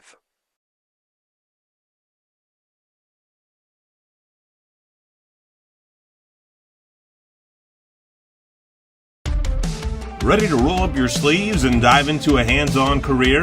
Mineral Area College is ready for you. Their Mac Tech Industry and Technology programs are all about getting to work and making things happen. Whether you thrive on fixing, building, or just plain problem solving, they've got a pathway for you. Welding, HVAC, auto tech, construction, and more. You'll gain the practical skills and real-world experience needed to thrive in today's job market. Take the first step to a fulfilling career in a Mac Tech program. Apply today at mineralarea.edu. Southeast Missouri Mental Health is looking to hire a diversion recovery coach. The DRC would be part of a forensic mobile team serving the central, east, and southeast regions of Missouri. A degree in social work, psychology, or other closely related field is preferred. Experience in community mental health, forensic mental health, and substance use disorders is required. Individuals with case management and psychiatric rehabilitation experience will receive preferential consideration. Specialized licensure or certification is also preferred. To apply, go to dmh.mo.gov and click on Employment Opportunities, or call 573-218-6800.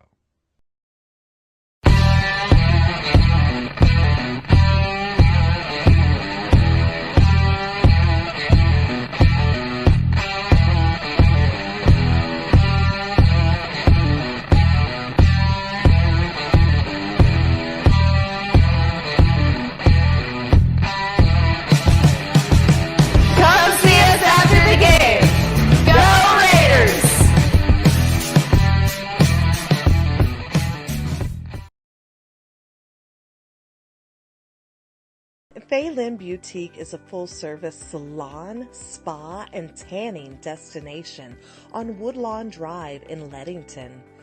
Phelan has the exclusive Cocoon Wellness Pro Red infrared therapy, which helps you fight aging, reduce stress, and recover from your workout faster.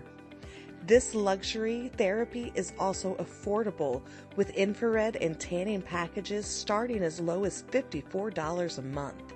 They also offer massage by Mike. And of course, their upscale salon has experienced stylists who can give you a new look for the perfect fall. Owners Mike and Heather Probst invite you to see yourself at Phelan Boutique in Leadington.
Looking for top quality custom sportswear and activewear? Look no further than Nouveau Athletic. Nouveau Athletic blends innovative design with affordability, revolutionizing activewear for athletes, teams, and enthusiasts alike. From affordable, high-quality team practice wear to specialty sublimated activewear, Nouveau Athletic has grown to become a leader in sportswear and the industry, especially in cheer. Nouveau Athletic, where passion meets quality in every stitch. For Nouveau Athletic custom apparel locally, contact Tia Cunningham at 573-701-6015. Ready to roll up your sleeves and dive into a hands-on career? Mineral Area College is ready for you. Their Mac Tech industry and technology programs are all about getting to work and making things happen. Whether you thrive on fixing, building, or just plain problem solving, they've got a pathway for you. Welding, HVAC, auto tech, construction, and more. You'll gain the practical skills and real-world experience needed to thrive in today's job market. Take the first step to a fulfilling career in a Mac Tech program. Apply today at mineralarea.edu.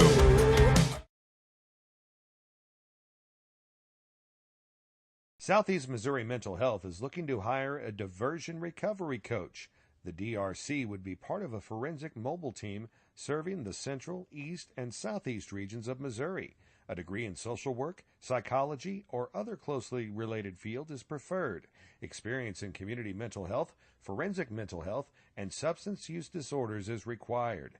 Individuals with case management and psychiatric rehabilitation experience will receive preferential consideration. Specialized licensure or certification is also preferred. To apply, go to dmh.mo.gov and click on Employment Opportunities or call 573-218-6800.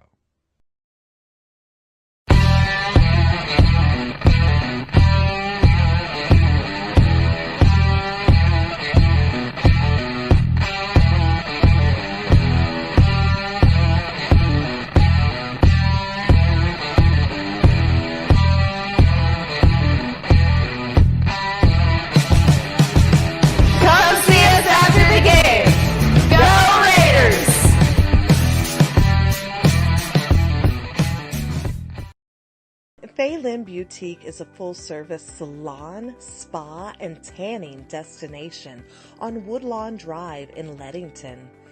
Phelan has the exclusive Cocoon Wellness Pro Red infrared therapy, which helps you fight aging, reduce stress, and recover from your workout faster. This luxury therapy is also affordable with infrared and tanning packages starting as low as $54 a month. They also offer massage by Mike.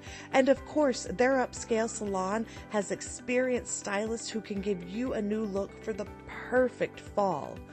Owners Mike and Heather Probst invite you to see yourself at Fay Lynn Boutique in Leadington.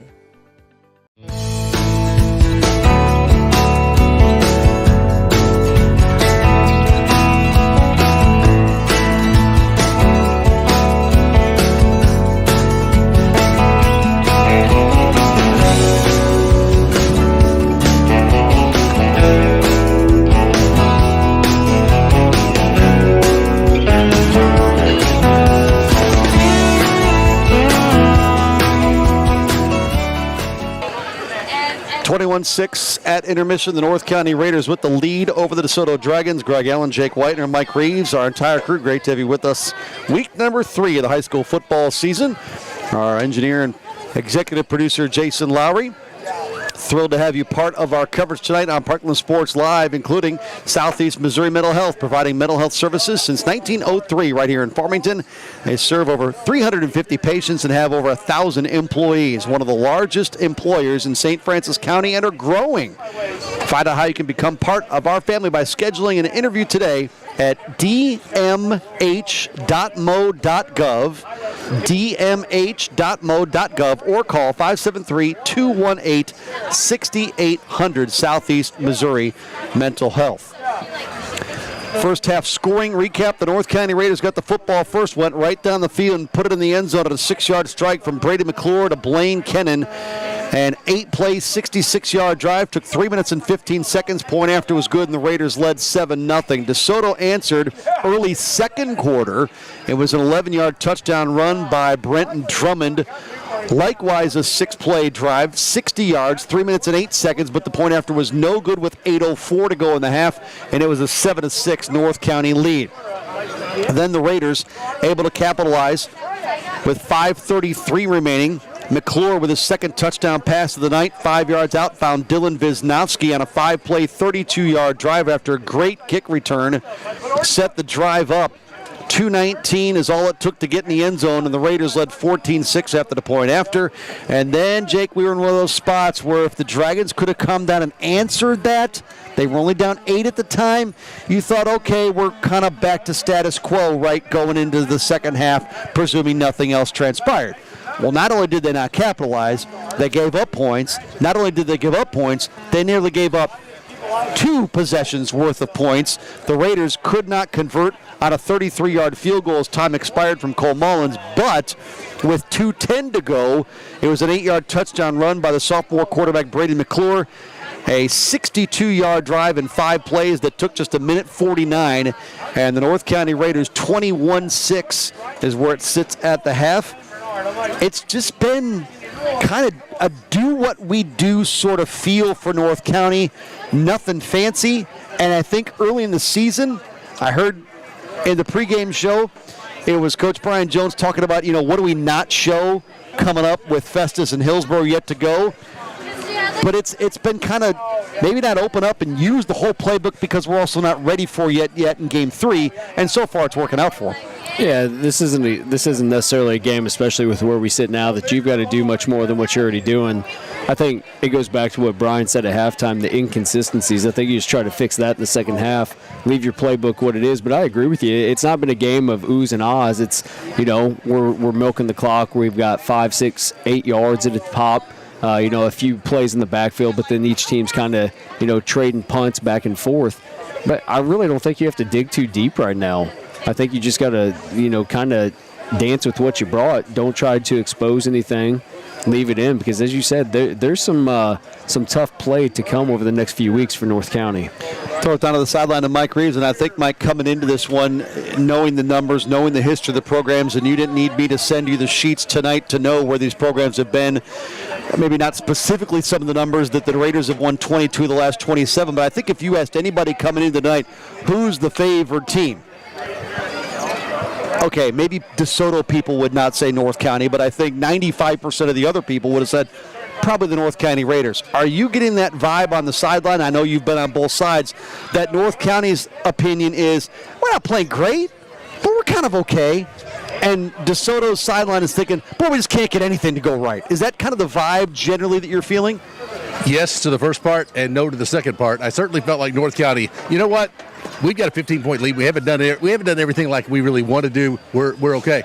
Greg, I'll be honest with you, Jake. I feel like this, take the scoreboard away. We talked about this a lot. I feel like this game's closer than the scoreboard says it is. It feels like it's been played more competitively than what the scoreboard indicates. From a DeSoto standpoint, I didn't sense that frustration. The only time I sensed frustration was when they missed on that touchdown, what should have been a touchdown pass. I sensed that. Everybody's shoulders kind of dropped, and they're like, oh, we should have had that. We may look back at that one. Jake, last night in Fredericktown, the ball in the end zone to Catchings, who if he hauls that in, who knows? But they dropped an open one. Well, that one wasn't a drop. It was an overthrow.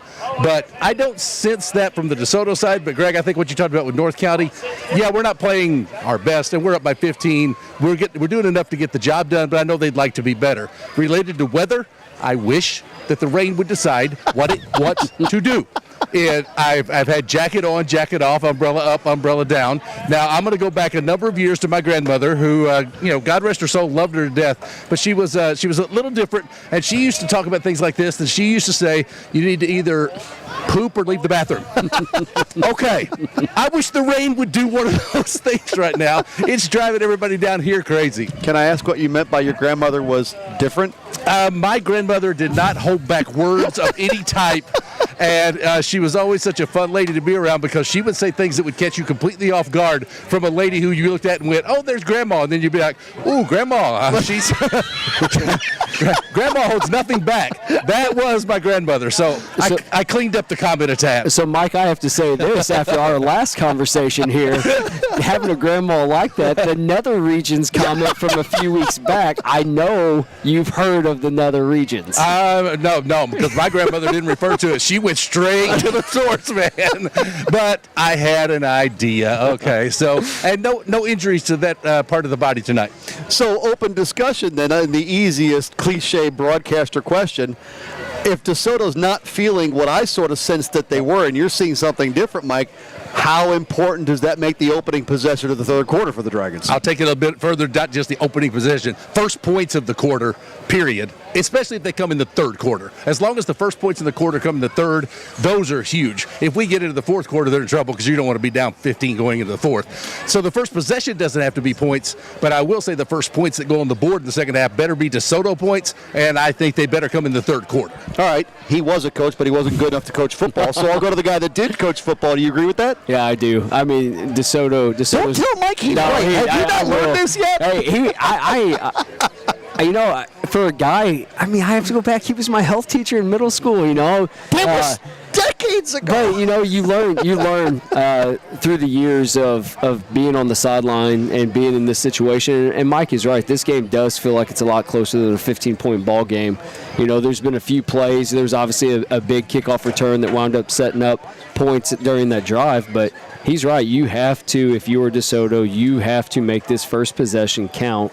You've got to get points on the board to build that confidence back within a team that is, whether anybody wants to say this, everyone gets tired of hearing these words during a rebuild session of a team.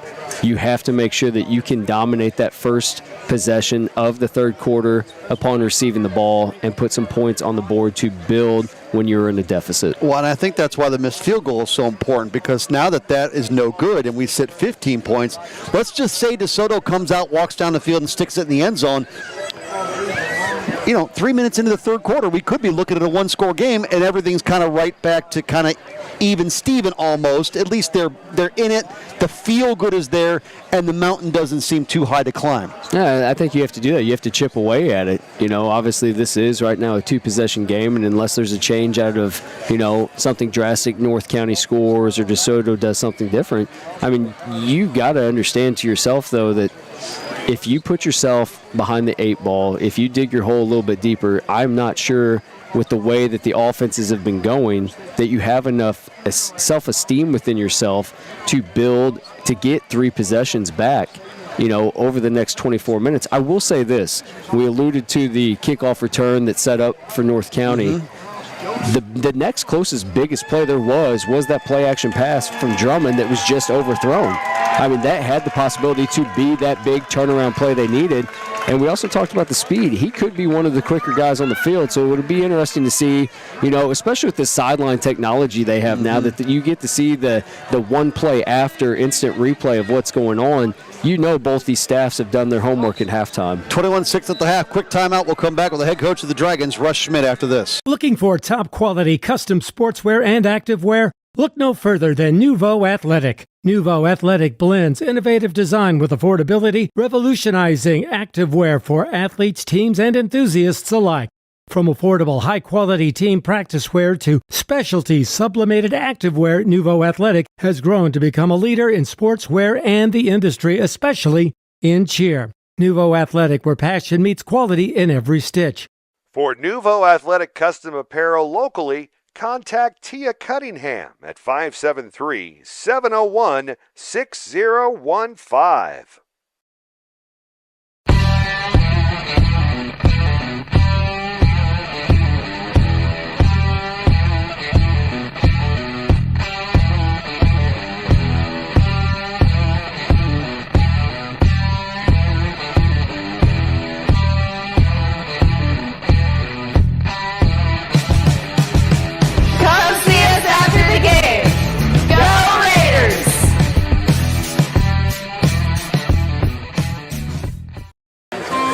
Dragons will get the ball to start the third, and their head coach is downfield level with our Mike Reeves.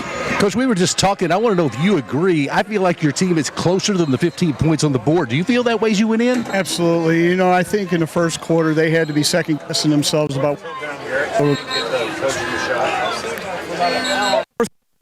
team, but we came out in the first half pretty solid, made some mistakes, obviously, to compromise the score, but we're proud of where we're at right now. We get the ball coming out here in the third quarter, and it's the all-important, opening drive of the third quarter for us.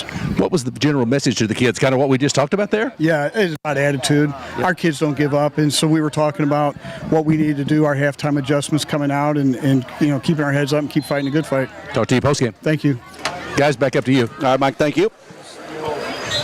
No? Good thoughts. I'm glad he's in the same boat as at least you two are. Maybe I'm reading body language, or I just feel different, and maybe it's the way North County got the lead in the last couple of drives at the half, and I know coaches despise that, points going on the board late in the half. They're kind of those backbreaker type points. I know Brian Jones can't stand them when they go against his team, so he's probably feeling pretty good. He got a couple of them in his favor tonight. But 15 is not certainly insurmountable, especially to get the ball back to start the second half. Yeah, I think the key word, what Coach Schmidt said there, is our kids don't give up. So with the coach having that confidence in his kids, with the players having that confidence within themselves, own the team, 2 possessions, you've got 24 minutes of football. There's strange things that happen in 2 minutes of football, let alone 24. Russ Schmidt coached the Festus Tigers from 2007 to 2019. They won 5 straight district crowns from 07 to 11. And then it was district exits throughout the rest of his tenure until 2019. A.J. Ofadale came on to take over the helm. Russ Schmidt came out of the Hillsborough program prior to that. He said 17 years he coached under one of the great Hillsborough coaches, Art Johannigmeyer. He said he remembered a game in 1991 when Brian Jones was a player and they came up to Hillsborough and there was a fight. He said Brian Jones was right in the middle of it. That does not surprise me. I mean, I love the man to death. That does not surprise me. And it says something about the North County mentality because at Windsor, and that made our highlight reel my senior year. Getting ready to start the third. Greg Allen, Jake Whitener, Mike Reeves. Thrilled to have you part of the Parkland Sports Live crew tonight. Producer and engineer Jason Lowry. Ready to roll up your sleeves and dive into a hands-on career before we start the third here. Middle Area College is ready for you. Their MacTech industry and technology programs are all about getting to work and making things happen. Whether you thrive on fixing, building, or just plain problem solving, they've got a pathway just for you. Welding, auto tech, HVAC, construction, and more. You'll gain the practical skills and real-world experience needed to thrive in today's job market. Take the first step to a fulfilling career at a MacTech program. Apply today at middlearea.edu. As promised, Dragons get the ball to start the third. Connor Siebert on the far side of the field, ready to return the kick from Cole Mullins, who missed a 33-yard field goal as the first half counter expired. This kick is kicked away from Siebert. It's going to be Cannon Kistner, and he's going to be tackled shy of the 10. So, long field to start quarter 3. Yeah, there was no ifs, ands, or buts. You had to field that. You didn't know whether that was going to bounce out of bounds and get your penalty or get into the end zone. The gunner on the outside was bearing down. But as you said, that's a long field to march it here. If we are truthfully speaking that they got to score the first points of the third quarter. Austin Meese, just 2 for 15 and 24 yards on the year coming into tonight through 2. Another interesting Russ Schmidt stat I'll give you after this first down play. Meese on a give, tumbling over tacklers. Eli Tebow on the first down carry. He said, Greg, told me this pregame, we've scored 48 points in 2 games. They did not score 48 points last year through 6 games. That's an incredible number to try to wrap your mind around from a football perspective. I think it goes both ways, points given up and points scored, because they're doing a great job both ways you look at them. Meese out of the gun. They run the option. He's going to keep it. He's got a first down and breathing room for the Dragons close to the 30. Austin Meese on the ground. It's a little different than his passing numbers. 11 carries for 120 on the year. 65 of those came last week against Perryville in 5 rushes. He's got a touchdown. That came in week 1 when DeSoto knocked off Freeburg, Illinois, 21-13. Last week, a 31-28 loss to Perryville. They go to Festus next. Russ Schmidt's old stomping grounds. Give right side, nothing. You get into some real big rivalry matches over the next kind of middle weeks of the season, right? Dragons going to Festus. They go to Fredericktown coming up in a handful of weeks, while the Raiders, they get Festus and Hillsboro, the odds-on sort of big dogs of the Jefferson County area. Not much has changed with life there. No, that's always the hardest thing, is because we talked about, can you be in mid-season form week 3? You have to when you have a schedule like that. Right. You don't have a choice. Meese out of the gun on 2nd and 9. They give him a yard on that last play for the Dragon offense. He barks out the signals. He hands off to the inside rusher. And minimal gain there, and pounding the turf. He wanted more on the carry. Did Tebow. And 3rd down and 7 coming up. With the ball at the 31.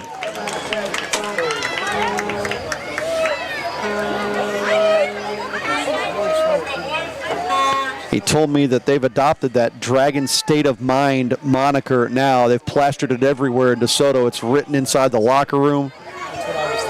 Again, it's on the back of the helmets for the Dragons.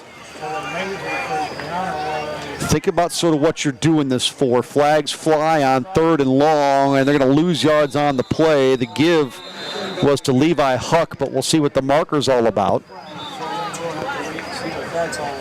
Yeah, but the one thing, I was just getting ready to say this too, is years ago before Russ took over, I mean, you're talking a team that pretty much you could depend on almost 2 handfuls worth of penalties a game.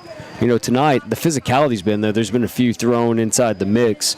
But at the same point, for the most part, bearing this, you know, they've been somewhat of a disciplined football team. Haven't been disciplined so much on some of those small fundamentals, pinning themselves deep on kick returns.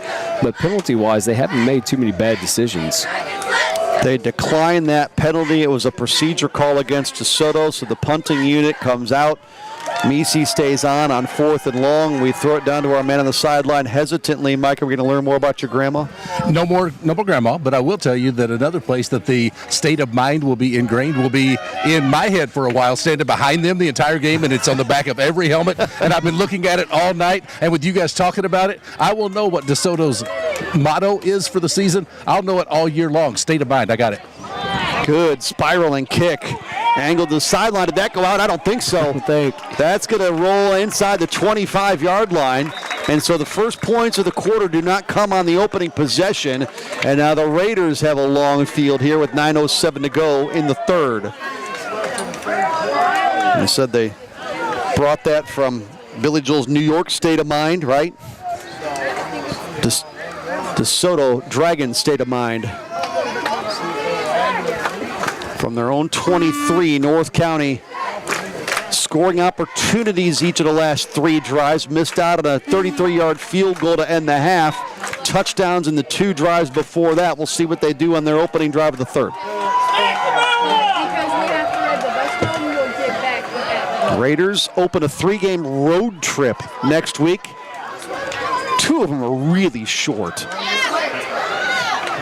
Hand off right side to Landon Whitfield. Couple of yards on first down. Hillsboro next week, then the trip to Rolla, and then to Festus. Windsor here in 7, St. Clair here in 8, and at Sullivan to wrap it up.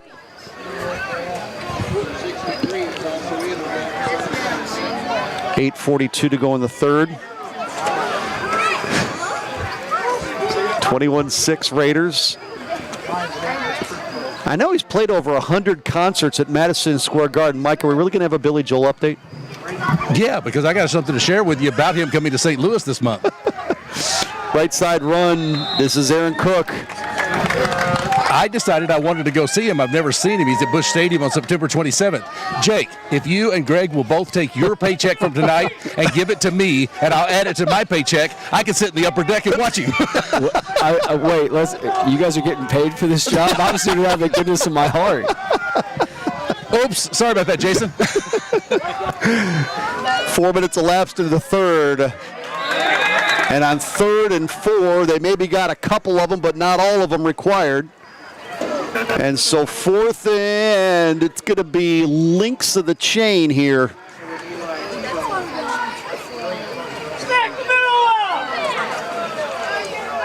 Ball at the 34, and they give them enough for the first.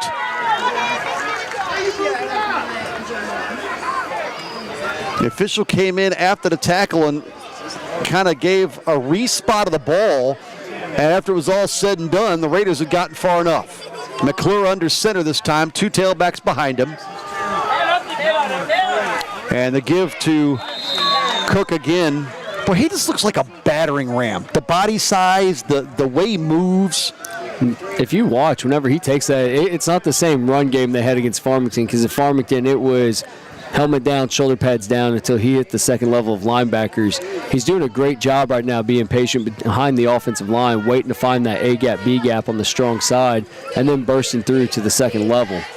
Just 61 yards on the ground coming into this one on 12 carries.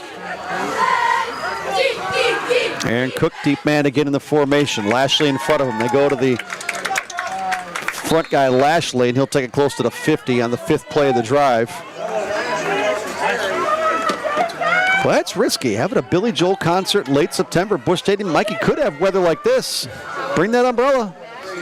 You might need it. I'll be honest, as long as it's just reasonably bad, it's nice to get a chance to see an iconic performance such as that.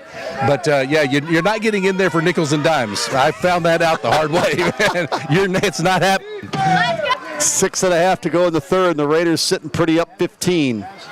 They go back to that battering ram and Cook. He comes to the right side and squeaks out across midfield to the 47. That was first down. This will bring up 2nd, and when they put that one down, call it 5. We go to Jackson. Next Friday night, the Farmington Knights in town. That meat grinder portion of the schedule for Eric Krupe. He's talked for years about that. Did he dub that himself, or did he steal that from somebody? You wouldn't know. I don't know if that's him or not. I don't know. I don't know either. I've never asked him where he got it from. I don't know if it's one of his originals. I mean, it definitely could be. He has some originals there, but at the same point, I don't know if it was something that maybe somebody else said before he got to Farmington, but at the same point, something to keep note of though tonight, and it's on a more serious note, is Jackson doesn't have a game tonight. they have a game off, and it wasn't on purpose for them. They had a school issue today where they decided better safe than sorry. So I only allude to that because next week, I don't know if that game will be made up tomorrow. I don't know if it'll be made up on Sunday. But you're going to have a team who was prepped, ready for a game tonight. Administration, superintendents called the game off this morning. And then now you have a possible week off to prepare for Farmington. So you never know how that can go, because sometimes an event like this can kind of change or alter the state of mind going into a football game. Did you just say state of mind? Yeah, state of mind. I was trying to throw one out there. Jackson slated for a home date tonight with Edwardsville. 2nd down and 5, right around the middle of the football field with 6:17 to go. Cook again went right, comes back left. He's got the first down, now driven back near the 40, but they'll move the chains. And again, a nothing fancy drive. This has been the MO for the blue and gold tonight. And you saw it live and in person. I watched it late. It's reminiscent of Jackson Jones over and over and over and over, and 20 more overs again for what Central did last night with Fredericktown, because he was the offense. He was the offense. I mean, he had over 200 yards rushing, and I will be wrong on this. I know it was 35, if not more, rushes he had on the evening, but at the same point, the wear and tear that it's going to put on him for the season could be kind of detrimental. And you ask him to go out and play defense too, by the way. Another straight-ahead run, nothing fancy, and this time it's Lashley that tumbles over defenders. And a good first down run to create another first down situation. No, but when you can control the clock with a running game like this, it says a lot about your offensive line. It says a lot about what you're going to be able to do, because you're going to eventually suck teams in. You don't have to go over the top in this game right now, but eventually you're going to suck teams in enough for RPOs. And that old cliche, how good a football team are you when you can still run it when the opponent knows you're going to run it? That's exactly right. Central surviving, and it was surviving at Fredericktown last night, 42-34 in double OT. There were some absolutely highlight-worthy, tremendous plays in the last 5 minutes of regulation and the overtimes to forge that score, and Central beat the Black Cats for the 17th consecutive time. Cook, open room, plowing down inside the 10. Boy, just keeps the legs moving. And the Raiders threatening for those all-important first points of the second half here that would widen the current 15-point lead. Yeah, you're starting to get into a point now where they continue to run the same play inside. Don't be surprised here if you don't possibly see a little end around here with the quarterback, which they've been known to do in the red zone. Cook one more time. Don't need to do anything like that. To the end zone. He was tackled right near it. They'll need one more run from 35 to get it in. Well, he's the guy that's gotten them all the way down there. You got to reward him, right? I would think so. I mean, this whole drive's been him. I mean, Lashley's been in on a few carries, but Cook has definitely made a name for himself on this drive, marching this ball through those A-gaps. 6'1", 203-pound senior, the deep man in the formation. He'll get the call. He'll get the score. Aaron Cook, his drive. And now a little more commanding lead for the North County Raiders as they go up 27-6. Cook with his first rushing touchdown of the season. It'll put him over 100 yards on the ground easily.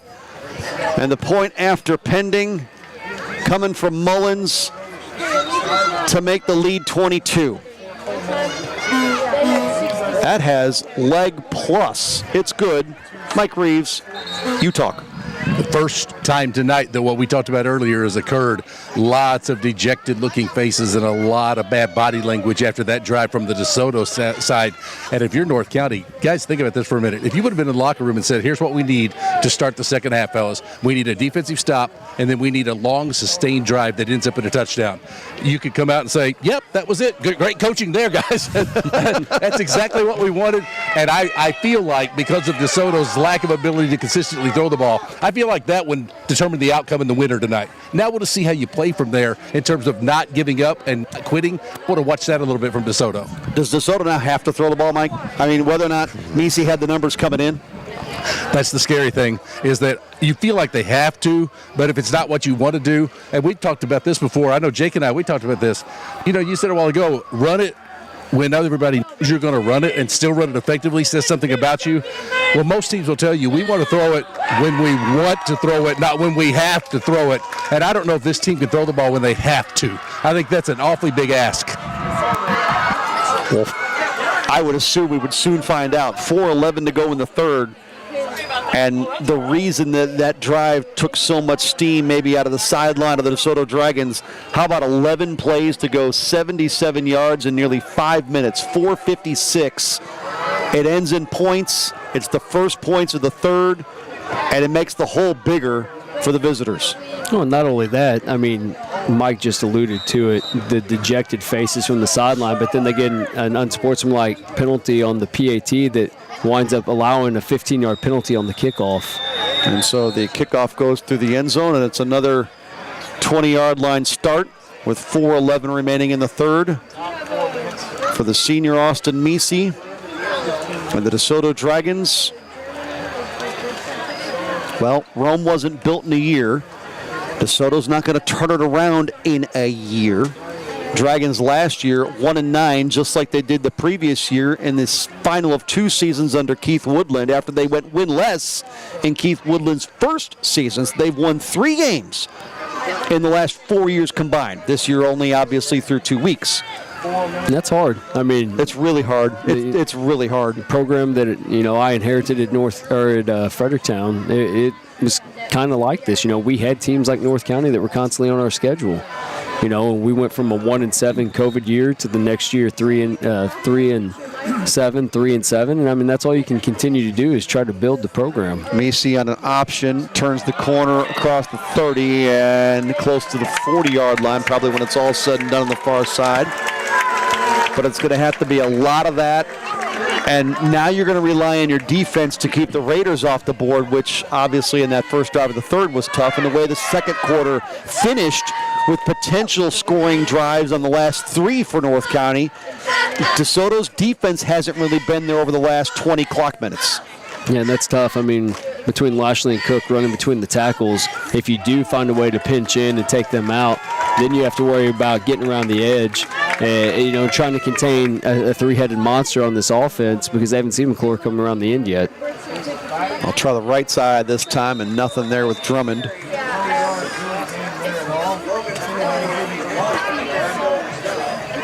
It's funny, we talked in the first half about, things that traditionally can decide over long stretches. Success in a football field, turnovers, penalties. We talked about it week 1 at the high school level, certainly the lines of scrimmage, right? And if you listen to the pregame conversations that the guys at the barn did with both these head coaches, and Russ Schmidt was just straight up honest and said, look, North County's got the advantage there. That's going to be a challenge for us tonight. Misi's going to roll. Protection breaks down. Pass out, right side caught. That's the unconventional number-wearing Jackson Turnbow, who's got a first down. But I did honestly think, not even hearing those conversations, you talk about history of programs, if you had to think, okay, whose lines are typically going to be better in the last 20 years, mine rests on the far side of the football field tonight, the home side with the Raiders. Yeah, I think you have to assume, like we've talked with so many coaching changes at DeSoto through the years, that pretty much anyone they go against maybe has the upper hand against them. This is a run by Devin Geist to the right side, one of the few times we've called his name tonight. So a promising looking drive. If it results in points, you at least get a little feel good to cut it back to within 15 with a quarter to go. If it doesn't result in points, then the next time you touch the football, you're probably going to start thinking the clock's a problem. Second down and a short 5, long 4. Raiders try to rip the ball out of the hands of Eli Turnbow. He hangs on. It'll bring up third down. Well, we've talked to both these coaches. I know you have as well. And off the field, on the field, I started my relationship with both of them on the field. They're different people to try to get to know, Brian Jones and Russ Schmidt, but once you sort of spend some time with them and build that relationship, they're two guys that when they're not coaching football, they are some of the nicest people off the field that respect the game and respect you as a person that I've been around. You bet. I mean, and both of them have a lot of the same tangibles for their program. They want the character of young men. Yep, agreed. It's going to be the way they want to do it, too. It's not going to be on you. The only thing you're going to do, as we keep saying, is ownership.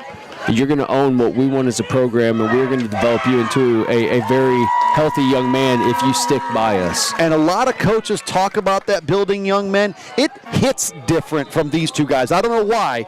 They're dry individuals if you don't know them, right? They can be a little standoffish. At least they can kind of come off that way. But once you're in conversations, and I guess from what I used to do for 20 years and do interviews with them, and then you sit in the locker room and you talk afterwards and you sort of get to know them a little bit. Great people that really want to do good things for young men. I think a lot of football coaches are like that. They have great personalities when they're not in the heat of competition. Yeah, and that's it, because a lot of times you don't get to see that side. Correct. And you can lose yourself in the competition. I mean, depending on where you're at in your career and how early you take on head coaching jobs, I mean, assistants really have the best job in football. They really do. They get to watch the X's and O's. Hey, coach, this is what I think. But all that gets formulated to one guy who has to make a decision and say, this is what our best fit is. This is how we have to go about. And you have to live and breathe the decisions you make and the way you formulate the foundation of a program. Good first down run by Eli Turnbow, creates 2nd and 5 at an option. Messi, left side, and eventually out of bounds. Mike, what do you got downfield level? So what you guys were talking about, Greg, I know what you were discussing. I think every fan would love the opportunity to do what we had a chance to do a while, and that is do a weekly, midweek, not on the football field interview, all the area coaches, and just go to their office and sit down and talk, or meet them at the field before practice and talk. It's amazing. The guys you're talking about are just handfuls of guys that are like that. You get to know them a lot better as people. No doubt about it. And when you're not doing it on Friday night, like Mike's talking about, you're doing it on Tuesday or Wednesday or what have you, it's different. You learn more. They talk differently because it's not game day, right? You're not like in the moment kind of thing. I think you actually want to see what coaches are truly like. You go to an all-conference, all-district meeting with them, and you sit around and you hear the stories they're telling. They're shooting the breeze about this and that, their struggles, their successes. I mean, because there's no pressure at that point. Your kids have already performed. You get to select your best athletes. But at the same point, they are so positive about other programs and promoting coaches. And, if they're not on your schedule, they may be one of the first guys to reach out and lend advice on, hey, if you need something, this is where we're at. You'd be amazed at coaches that have guys on schedules that during the summer times spend times in their own offices teaching their offense, teaching their defense on what they're doing, even though they're going to be on the schedule this year. And both coaches talked about the fact that that's why this game might be a little different to coach, because they're such good friends. They know each other so well. Yeah, they're competing tonight, and you got to try to beat the other guy. It does make it tough in that regard a little bit. A lot of conversation before this next play here on what will be 2nd and 7. Mike, I don't know if you've got a thought on that or had other things to chat about, but go ahead. Other things to chat about. Jake, you said it was a group of football coaches. You sure they were shooting the breeze? Because my grandma would have thought it was something totally different. Hey, we got to get our terminology on the same page here if we're going to be broadcasting together. No, it is. When you get these guys that live and breathe trying to do what's best for young men, but then you also have that heat of competition 24/7 during football season, it is awesome to see the type of men they are off the field whenever the pressure is not on them, and how good they can be, not only to their athletes, the school that they're trying to help, but also other people in their community. 45 ticks to go in the third. They're really neat people, both of them. Brian Jones and Russ Schmidt, they're really neat guys. You know what, I think it says a lot about how many years that they've put in, either as assistants or head coaches, and then no one has been pushing them away from the sport of what they're doing, because a lot of people vouch for them and know the strengths they have. Here's the over-the-top play. This one is going to connect for DeSoto. After a long discussion on the play they missed in the first half, it hits in the third. Brenton Drummond on a 38-yard touchdown pass from Austin Meese. And the Dragons can cut it to 15 on a big play there. Well, you knew they were going to try that again at some point after it came oh so close in the first half. And there it was for 6. One, I mean, the whole time we're sitting there talking about these coaches, the officials are having a conversation on where to spot the ball. So that's a perfect time for DeSoto to skew this up and talk, because everyone's getting lost. Coaches are getting lost on both sidelines on where's the ball supposed to be. And it was a perfect time to draw up the pass. Going to go for 2 here in a 28-12 game. Meese on the options, got the corner. He's got the pylon for a touchdown for a 2-point conversion. And a 14-point game. Meese on the touchdown with his arm, on the conversion with his legs. And the Dragons get some feel-good right back. We'll take a timeout late in the third with 34 ticks to go, and the Dragons on the board, down 2 scores. Ready to roll up your sleeves and dive into a hands-on career? Mineral Area College is ready for you. Their Mac Tech industry and technology programs are all about getting to work and making things happen. Whether you thrive on fixing, building, or just plain problem solving, they've got a pathway for you. Welding, HVAC, auto tech, construction, and more. You'll gain the practical skills and real-world experience needed to thrive in today's job market. Take the first step to a fulfilling career in a Mac Tech program. Apply today at mineralarea.edu. Southeast Missouri Mental Health is looking to hire a diversion recovery coach. The DRC would be part of a forensic mobile team serving the central, east, and southeast regions of Missouri. A degree in social work, psychology, or other closely related field is preferred. Experience in community mental health, forensic mental health, and substance use disorders is required. Individuals with case management and psychiatric rehabilitation experience will receive preferential consideration. Specialized licensure or certification is also preferred. To apply, go to dmh.mo.gov and click on Employment Opportunities, or call 573-218-6800.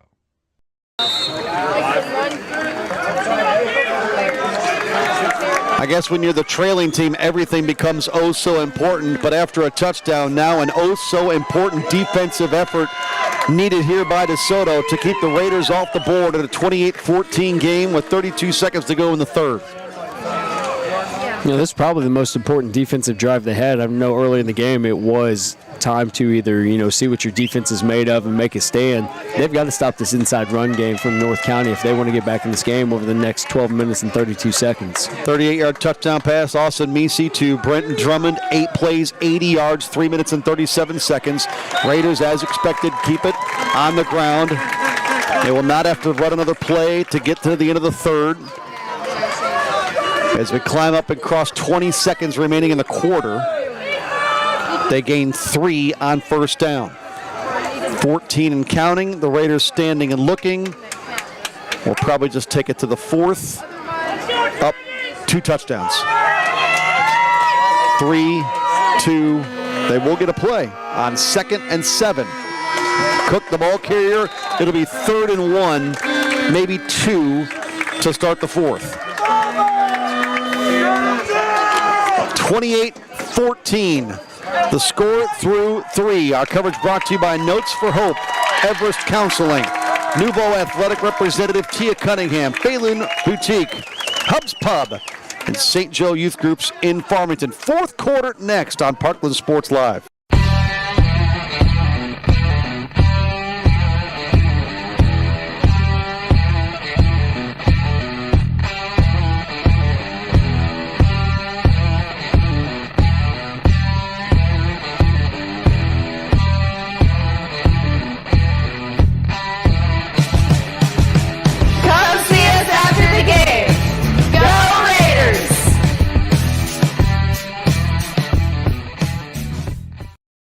Phelan Boutique is a full-service salon, spa, and tanning destination on Woodlawn Drive in Leadington.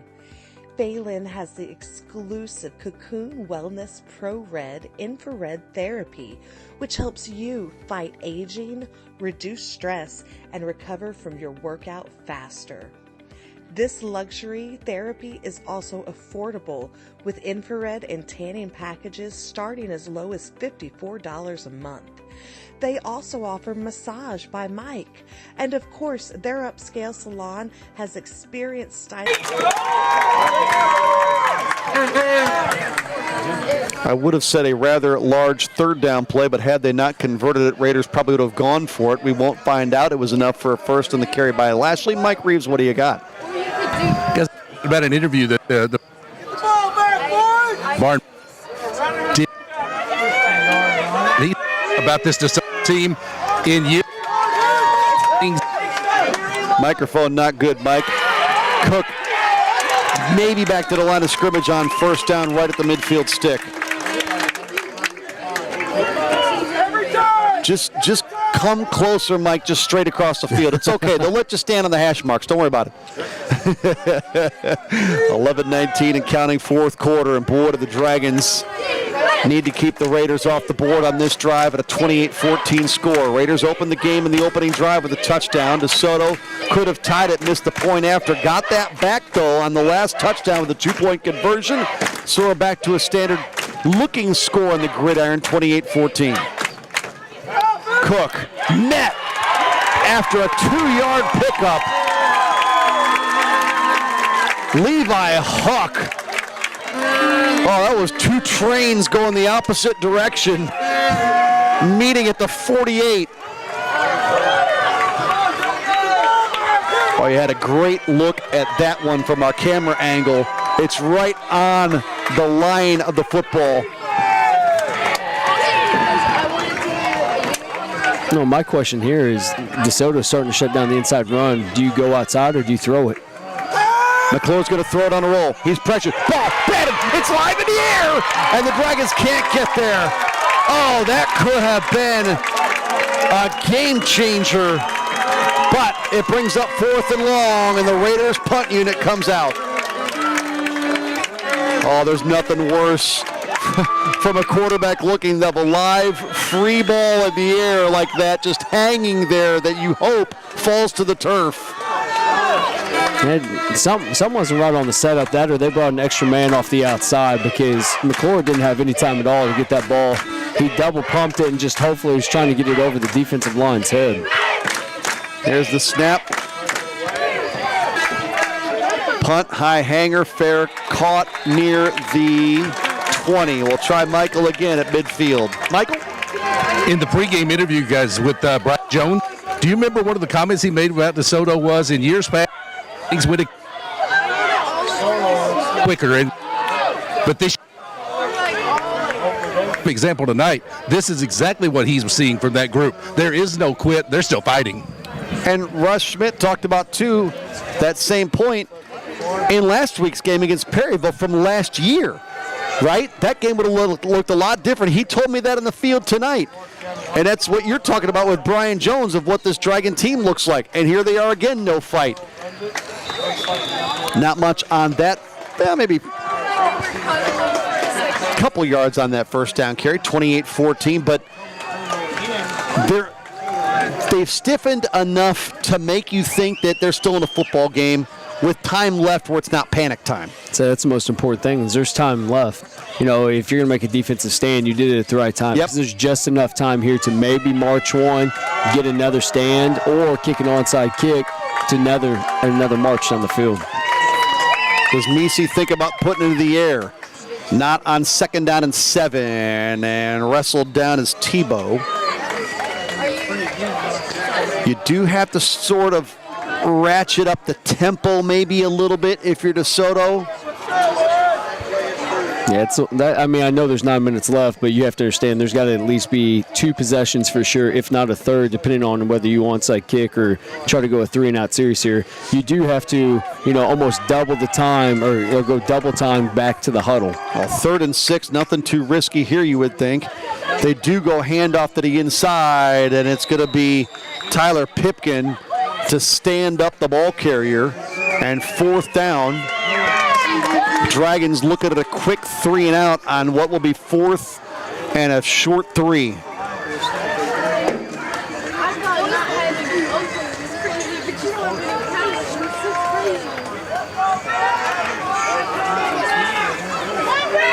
And so that chess match continues after the Dragon defense forces the punt. They're going to line up to go for it on 4th down. They snap it to the left side, having to break a tackle to get there. Diddy, that's going to depend on the spot, and boy, is he close. We haven't needed the chains to hit the field yet for any kind of measurement. But that looked for all the world like a situation that screamed for just, hey, you know what? I know it's 4th and 3, but we got to kick this away and live to see another day. And all of a sudden, the Dragons came out and ran a play. 8:14, we're halted 4th quarter. They're going to call for the chains in a 2-score game. Raiders in front, 28-14. To Jackson Friday, Farmington in town. We'll have it here on Parkland Sports Live for you. We see the Raiders again in week 7 with Windsor. They put the sticks down, and players from both teams signal in their direction. And they can't. How can we not decide what the result is when the stick is down and the football's on the turf? Like it either is or it isn't, right? Like there's no third option. They say Raider football. That's the longest decision I've ever seen on whether we have a first down, and everyone on the field sitting there looking. I mean, if it touches the pole, it's a first down. We need the Gene Steratore index card again. Remeasuring. They're going to do it again. It's a volleyball do-over. I've never seen it in football. Well, I wish Mike was on the DeSoto sideline and not the Raider sideline. I mean, in all honesty, you don't have to take it back. If you're calling it a first down for the other team, there's no need to take it back. You just throw it into the hash mark.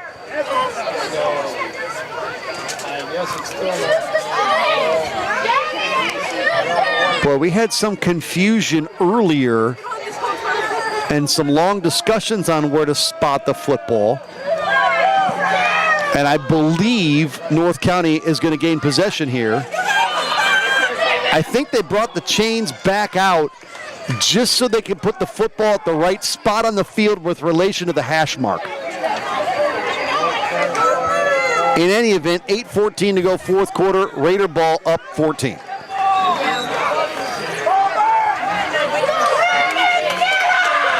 So from the DeSoto 28, toss, backfield, Cook, left side with Lashley as a blocker, cuts inside and submarined shy of the 20. Well, now it's going to be some clockwork for North County. Under 8 and counting in the 4th. Trying to make it 7 straight wins in this head-to-head series. And you talked about the score differential in the previous 6. Tonight doesn't quite hold to what they've seen historically, and that probably another example of what both these coaches talked about in the pregame show. Correct. I mean, I think it's year 2 of Russ taking over too. I mean, it's the changes he's made, the belief system that these kids have. Cook hauled down after a minimal gain. 3rd down coming up. Did pretty good on 1st down. This brings up 3rd and 2. But they've eaten a minute off the clock. A 1st down would certainly eat 2 more, you would expect.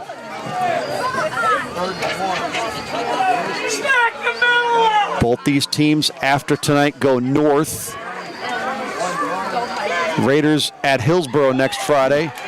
Dragons at Festus, and man, Lashley just met a fearsome foursome of white and driven back. But the spot of the football is enough to move the chains. Forward progress puts the football at the 18. You know, in all my years of either playing or being on the sideline, I've never went against what an official says, but I'm getting a little confused on the spots of the ball here. 6:39 and rolling with enough fresh set of downs here. And more Cook, uncontested right up the middle from 18 out. And the Raiders, that can go a long way to put this one to bed. Aaron Cook has had his John Hancock all over this game tonight. 34-14. The way he's running the ball, I mean, after watching Thursday Night Football, you might start calling him James Cook here. Mullins delivers 35-14 North County. 6.5 away from a 2-1 mark to start the 2024 campaign. We're back after this on Parkland Sports Live.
Kick brought back by Connor Siebert, close to the goal line, and he runs it out to the 18-yard line with 6:26 to go, fourth quarter.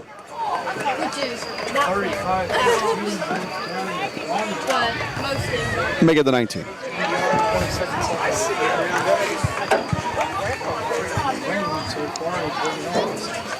I think Coach Jones is trying to tell him the right from the wrong here. I mean, even if a kid is backpedaling, catches the ball on the one, and his feet go in on a backpedal of motion, it technically is supposed to be a touchback, but I'm not sure the sideline official was listening to what Coach Jones had to say. Messi pass should have been intercepted. It was right to a North County Raider. Landon Carroll, the junior, I was thrown to him. Second down.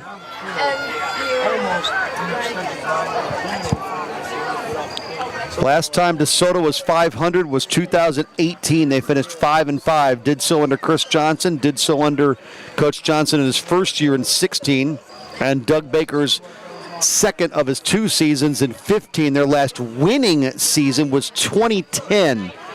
Bobby Thompson took the club to a 7-4 mark.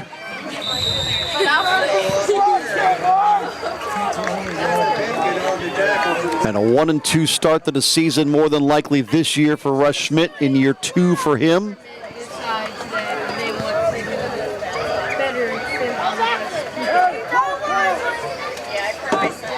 That 8-3 appearance in the state tournament in 08, the last time they got out of districts. A timeout with 5:59 remaining in the fourth quarter. What'll be a 3rd and long here. And these, I feel like, are some of the growing pains of a team trying to sort of become something, right? Again, Rome not built in a day. Yeah. It's not going to happen in a game. You go through games like this, and it's tough to turn all that history around and build a winning program. You know, I think one of the things you're alluding to here is you have to remember that point differential we talked about. You know, giving up an average 48 points a game over the last 6 meetings. You've held them off of that. You're not getting turbo clocked. I mean, I hate to say this, but in some of these situations, you've got to make the positives out of the negatives of what you've got to build on. They've got plenty to build on this year. They are starting to lack a little bit of confidence late in this game.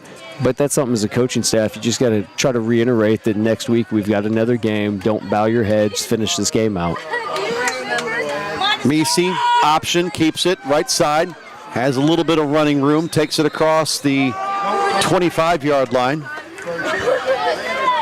And that's why it's so difficult for a program at any level of sport. I know it's different when you're not a high school program and you just get who kind of is at least living in your area.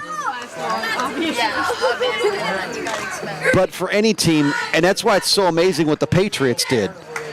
I mean, they were the doormat of the NFL for so many years, and a lot of people, at least maybe people who are 40 and younger, 35 and younger, don't realize what the Patriots used to be before they turned into what they were for so many years in the Brady Belichick era. As that punt will die at the 39. But it's hard to do that. It's hard to take because, again, your schedule, right? DeSoto's got to go through all the teams that have just beaten them routinely over the years. The North Counties, the Festus, and Hillsboro. They're still going to be there. So if you're going to try to turn that around, well, there's 3 games right there that traditionally you always lose. Yeah. So if you want to become a winning team, that's a third of your schedule that you got to try to find a way now to win some of those games, and that's a tough ask. Well, and that's one of the things you see. I mean, you obviously belong to a conference. You're going to be in a district.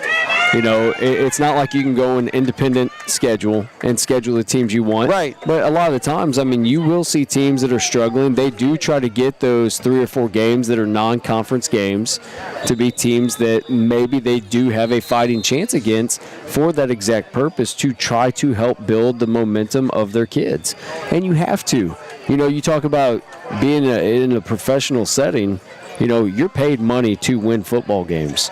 You look at college, you're paid money. You look at high school, you're paid to be an educator. And then on top of that, you know, you're getting maybe a 10-15% of a paycheck to come in and try to resurrect programs. And that's really hard. That's what's hard to get teams to have a coach that sticks around if they don't have, you know, necessarily that buy-in factor from everybody to try to commit somebody who's making, you know, nickels on a dollar, so to speak, to stick around and lead a program or resurrect a program from almost nothing. It's tough. Mike? Guys, I had a chance to talk to Will Compton before the game. You'll get a chance to see that interview down the road here. But one of the things he told me is that football at this level, what he still loves, is this is the purest form. He said you're not worried about the millions of dollars people are making, and you're just playing the game. And I thought that was an interesting statement from a guy that was a star in college and an NFL player. And I thought that was interesting to talk about why he still likes to come back here. Well, it's going to be 42 on the board if they can convert the point after a huge run coming out of that timeout. North County Landon Whitfield off to the races on a 62-yard touchdown run. Cosmetically, it'll make the final score look a lot worse and a lot closer to what you were talking about, but this has kind of happened at least the last 2 drives late here in the fourth quarter. That's one of the hard things if you're Coach Schmidt and your staff, you know, are you just wore out physically, or are your players wore out mentally in this situation? If they're wore out mentally, then yes, there's some work to do. Obviously, if they're wore out physically, you need to get in better condition, but the mental side's probably more important at this stage in week 3, knowing you're a third of the way into your football season. Point is good in North County, pouring it on, 42-14 over DeSoto.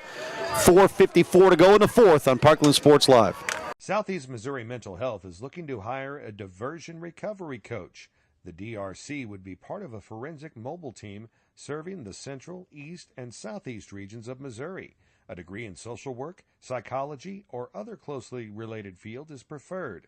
Experience in community mental health, forensic mental health, and substance use disorders is required.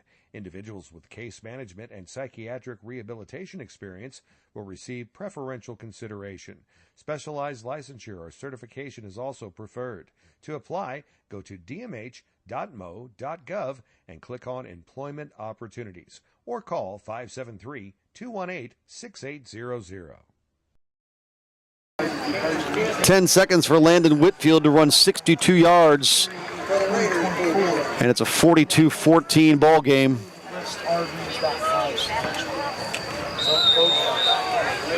Fourth quarter, Greg Ellen, Jake Whitener, Mike Reeves, Jason Lowry, our producer and engineer. We're going to have this discussion of going in the end zone again. They're going to let him run out this time. And he'll get about the same spot he did last time, close to the 20, but maybe just shy out around the 19. 4:46. We hope to hang around for both coaches. We'll see what Rush Schmidt does. We'll certainly get Brian Jones. But before we head to those post-game conversations with the coaches, Mike just teased the Will Compton conversation he had. Will Compton is here tonight, actually. They unveiled, I'll call it a banner, atop the press box commemorating his career as a North County Raider. Will Compton on hand here. And so Mike had a chance to talk with him before the game. We will bring you that interview after this game is over, and then the Brian Jones post-game interview. Another bulldozing run by a tailback, this one from DeSoto and Tebow. So stick around for that interview with Mike Reeves and Will Compton.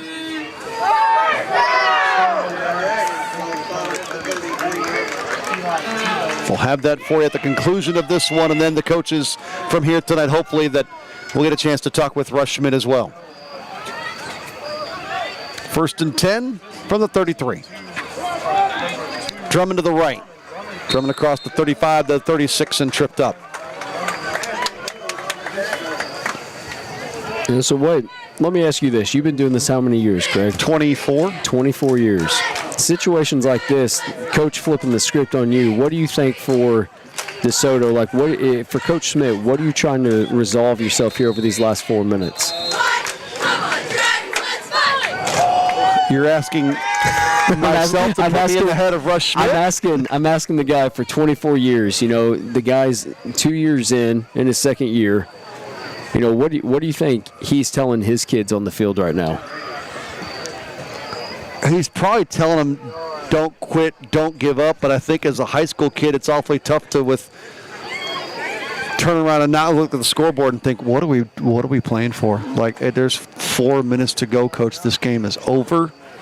Like, really? Really? You can sit there and say, don't quit, but like, what kind of, like, as the player, I'm Correct. thinking what's left. As the coach, that's what you want. You want that mentality. You want your kids to just come out and run plays and execute. If I'm Rush Schmidt, that's what I want right now. I want execution. There's still stuff to work on. Correct. There's still things you can get out of plays. Is it going to matter? No, in the long run tonight. But it's because of that ownership and respecting the game that you want to do things the right way. And that includes finishing out a game when you're out of it. That's my answer. Well, I was just wanting to see your perspective because I get tired of saying it, you know, at the end of a game when it's, Coach, what would you assume? Well, I mean, you do. You got to find the positives with what you got right now. As a player, I'm not buying any of that conversation, but as a coach, that's what you want. Hopefully you can build that relationship enough to know that they trust that you will make things better, though. And I think that's what DeSoto has been struggling with because more often than not, and the numbers bore that out over 24 years, this is what the scoreboard looks like on most nights. And certainly not every night. No. I get it, but percentages tell you they've had more nights like this than ones where they've been on the other side of this. Correct. And, you know, their years of accomplishments are few and far in between. You know, it takes a special group. When you're a Class 4 team, Class 4 is not an easy class. I mean, I'm not going to say there's an easy class in the state of Missouri. Some years by teams growing population or decreasing, they go up and down. But at the same point, that's what you have to do. You got to try to make the best out of the situation this year. And I've got a huge amount of respect for Rush Schmidt. I've known him for years, dating back to his first days at Festus. He's got people around him that he likes, that he trusts. He's bringing people on board as the athletic director to the school that can help other programs. Flags fly on this pass completion, and a hook up down near the 30. Joey Escobar, but we'll see if it stands. You talked about Bismarck with basketball earlier. He brought over Tyler Beers, who'd been coaching baseball at Bismarck. I saw him before the game wearing green. I'm like, what are you doing in a DeSoto shirt? And I asked Rush Schmidt about it. He said He's a good coach. I wanted him to coach our baseball and softball programs, and that's why he's here. And it's all part of working that whole athletic unit together as one and trying to bring that Dragon state of mind. That's exactly what I was going to say. It's not just one program you're building. Especially being the athletic director, you're trying to build all programs you have to get the best people you can from wherever you can pull them from. And one of the best men I've ever met as far as being a mentor was John Bacon, whenever he said, I'm going to try to get the best men I can for these young men, but my philosophy is I'm going to make people tell me no. I'm going to make guys tell me, no, coach, I can't come. It's not my time. But, it starts putting that thought process in their head of maybe there is something there for me. Maybe this building, because if you've had success as a coach, the challenge, sometimes starts to inch in. Yeah, I'm successful where I'm at, but can I best this challenge? Can I champion this program that is not a winning program? That big hookup's going to be taken away on a illegal substitution against Desoto. 2:54 to go in the fourth quarter. We're spending a lot of time tonight, and it's easier to talk from the Desoto perspective because they're kind of the underdog team tonight and trying to get to where North County's at. And as much as we've been talking about Russ Schmidt, Brian Jones is doing a great job of taking a team that was almost to the pinnacle, right? I mean, they almost played for a state championship in 2021, 3 years ago, and then 8-3, and then 4-7, and things are going the wrong way. And he quickly has turned that right back around, and he, in his pregame conversation, said how much he loves his locker room and how much he loves his guys and their compete level and their want to.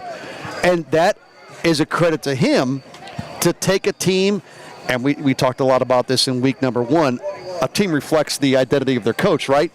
To not let them have that completely bottoming out. I think it says something about Brian, though, because if you look at his sideline, he has almost no turnover on his coaching staff. From the time he took over, he's added some, he depleted some because he didn't like what they were doing for young men. But at the same point, he's kept the same guys, at least since I was coaching in Fredericktown, because these are the same coaches I coached 7-on-7 against. So over the last 4 seasons, these are the same guys that took to the state semifinals. They had the 8-3, they had the 4-7. They've been through it all together, and that only helps your program when you get that bonding between coaches. Dragons after a 4th and 3 and a long pass, incomplete. 42-14, you play out the string with 2:37 to go. And now the Raider offense back on the field. Again, you'll hear a conversation from Will Compton coming up when this one's done. And then we'll hear from the head coaches tonight of this one. Now, Brady McClure has a 2-1 start under those shoulder pads as a sophomore. And the Raiders, Weston Weibel, the ball carrier that time. Clock will roll likely under 2 minutes before the next snap. Mike's had a busy night tonight, talking to famous people, talking to coaches, battling the rain, reminiscing about his grandma. It's been a fun night on the sideline. Rain not as bad as last night, I'm assuming? No, not. I mean, maybe for a couple minutes. A little bit. I mean, there was a little bit more of a downpour than what we had last night, but we were in a booth last night, so I feel sorry for Mike. Multiple nights in a row. For 24 years, Mike has definitely got the better of things over me. Greg, you got me up there? Yeah, I do. I'm just kind of curious. I talked to you and Jake as the famous people. Who else? I'm trying to figure out who else was in the mix there. Well, I mean, in person tonight, it's not us; it's your grandma and all the stories you have for us. Yeah, she's become famous tonight. At least video and streaming famous. Well, hang on for a minute 41. You'll hear from that famous person after this game's over.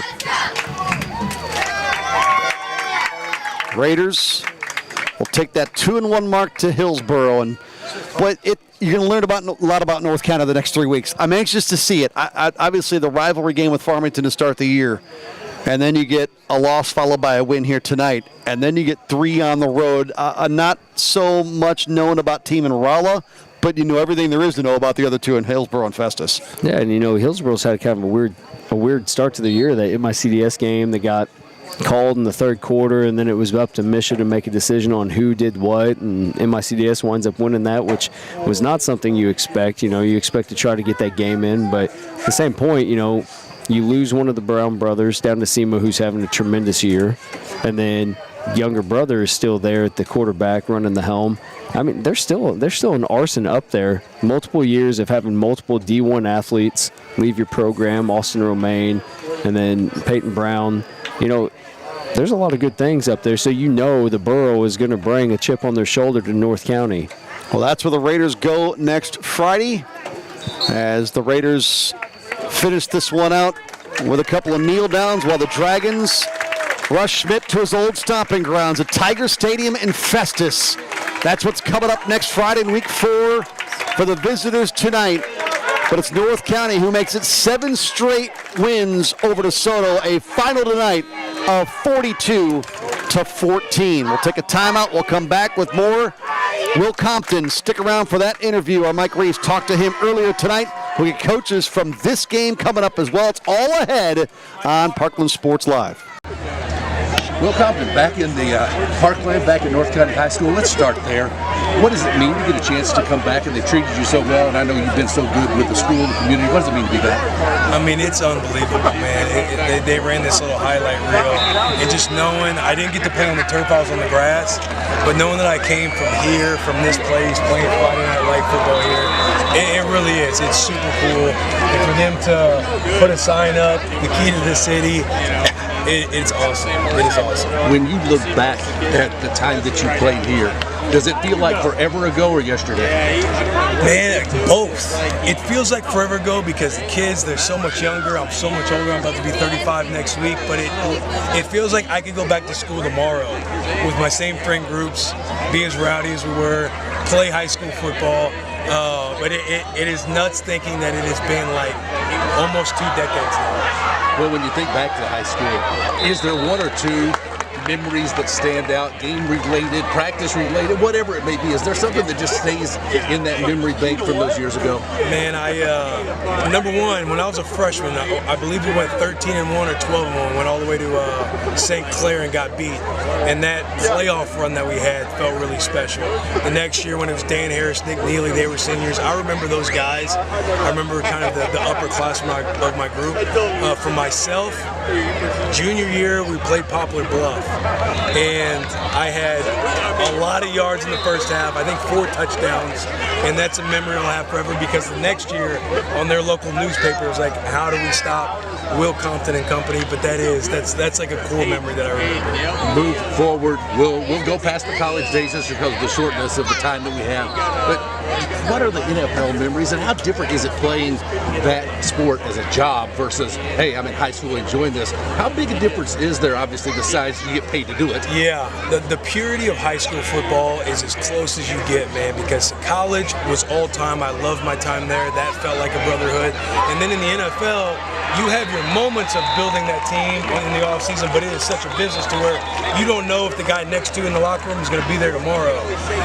But as far as like memories and stuff that I had, like getting to be, when I was voted captain, that's probably the favorite accomplishment of mine, is getting to be voted captain in Nebraska and with Washington. And those are things that, I really look fondly back on. Outside of all, the times I got to play, plays I got to make, but it's stuff like that I remember the most. Wrap it up with this. What are your thoughts on the college and the NIL situation, considering, that would have made a big difference for guys like you? Is that a good thing for the game, a bad thing? Do you have an opinion one way or another? I think ultimately it is what it is. It's become a part of the game. It's something that if you want to stay out front, stay on top, be good and compete, you have to embrace it. So whether or not you like it, it doesn't necessarily matter.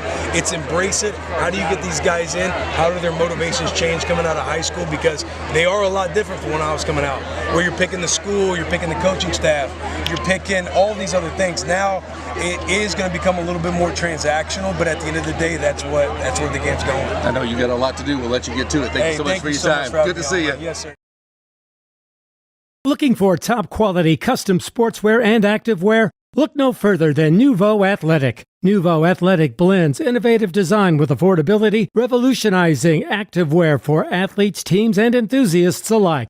From affordable, high-quality team practice wear to specialty sublimated activewear, Nouveau Athletic has grown to become a leader in sportswear and the industry, especially in cheer. Nouveau Athletic, where passion meets quality in every stitch. For Nouveau Athletic custom apparel locally, contact Tia Cunningham at 573-701-6015. Ready to roll up your sleeves and dive into a hands-on career?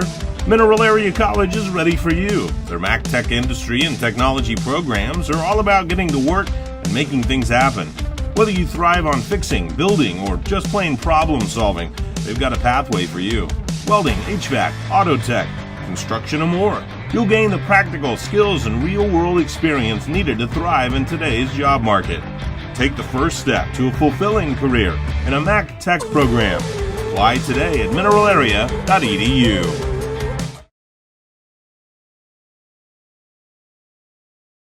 Southeast Missouri Mental Health is looking to hire a diversion recovery coach. The DRC would be part of a forensic mobile team serving the central, east, and southeast regions of Missouri. A degree in social work, psychology, or other closely related field is preferred. Experience in community mental health, forensic mental health, and substance use disorders is required. Individuals with case management and psychiatric rehabilitation experience will receive preferential consideration. Specialized licensure or certification is also preferred. To apply, go to dmh.mo.gov and click on Employment Opportunities, or call 573-218-6800.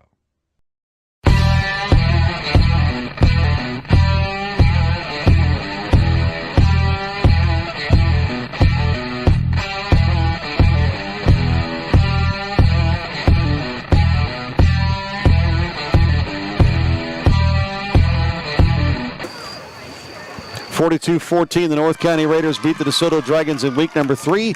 We take it field level with Mike Reeves. North County's Raiders get a win tonight. Final score is 42-14. Coach, it felt like a ball game, honestly. A little closer than the final score says it was, but you got the job done, especially in the second half. Thought you locked things up a little bit. Yeah. I always come out of the locker room at halftime and I give them a Bonnie Bradley quote. And Coach Bradley, she used to say, come out of the locker room, start the second half, third quarters, win ball games.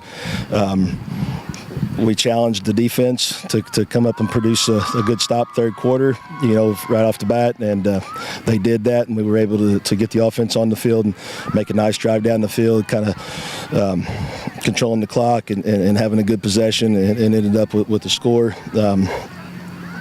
And then we came back and played pretty good defense, snuck one past us that we really hadn't seen, didn't have the kids prepped for. And Brenton is a guy that you have to contend with, and if he gets behind you, there's not too many guys in our conference that's going to catch him, especially when he's got a head start. He's a really good player. He's tough, and he's fast, and he's physical, and he's about 140 pounds. And I told these guys all week, and I told people in interviews and in the community that one thing DeSoto do this year is compete, and they did all the way up to the end. And talking to our kids after in the post-game huddle, they felt like this was the most physical team we've seen so far this year. I know it's an unfair question, but 3 weeks in, are you happy with where your team is at this point with still a lot to go? Do you like where you are after 3 weeks? Sure, I like where we're at.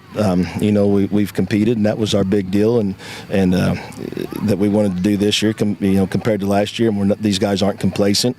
I think we did come out a little bit flat tonight, especially defensively, and maybe didn't have our focus quite right. The first couple of drives, but when they settled down and had seen everything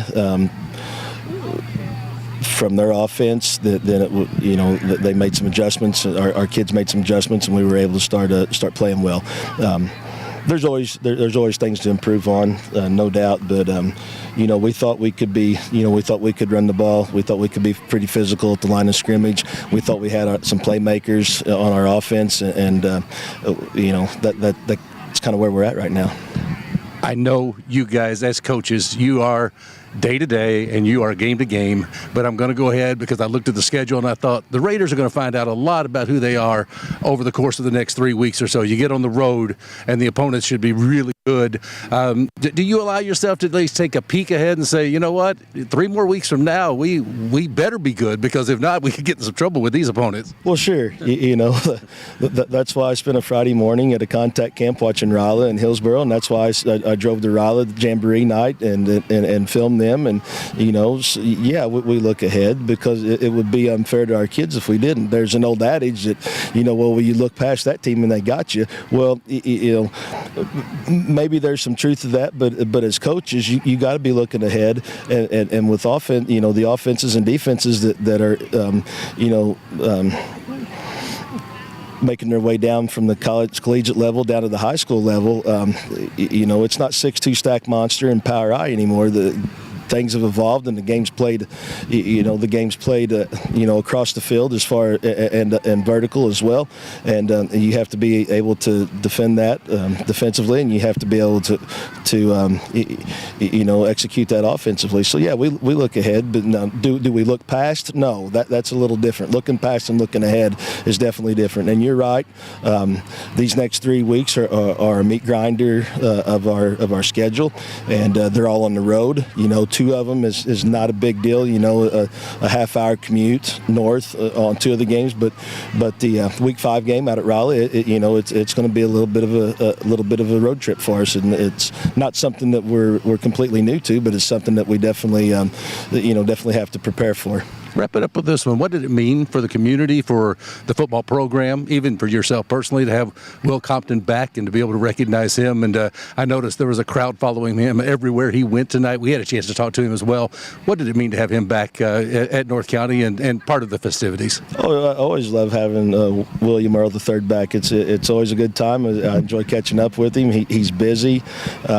When you have the platform and that he has and have had the success he has, you get tugged on from all different directions. So the fact that he still has hometown roots and makes time to come home and spends a lot of time in our area, even though people don't realize it all the time, that's huge. And the Duke of Bonne Terre, his dad, he still lives in town, and he keeps in contact with him. So he's Will's never forgotten where he came from. That's for sure. And that's what makes him so awesome. Good luck moving forward. Always a pleasure. Thanks, Mike. We appreciate the coverage.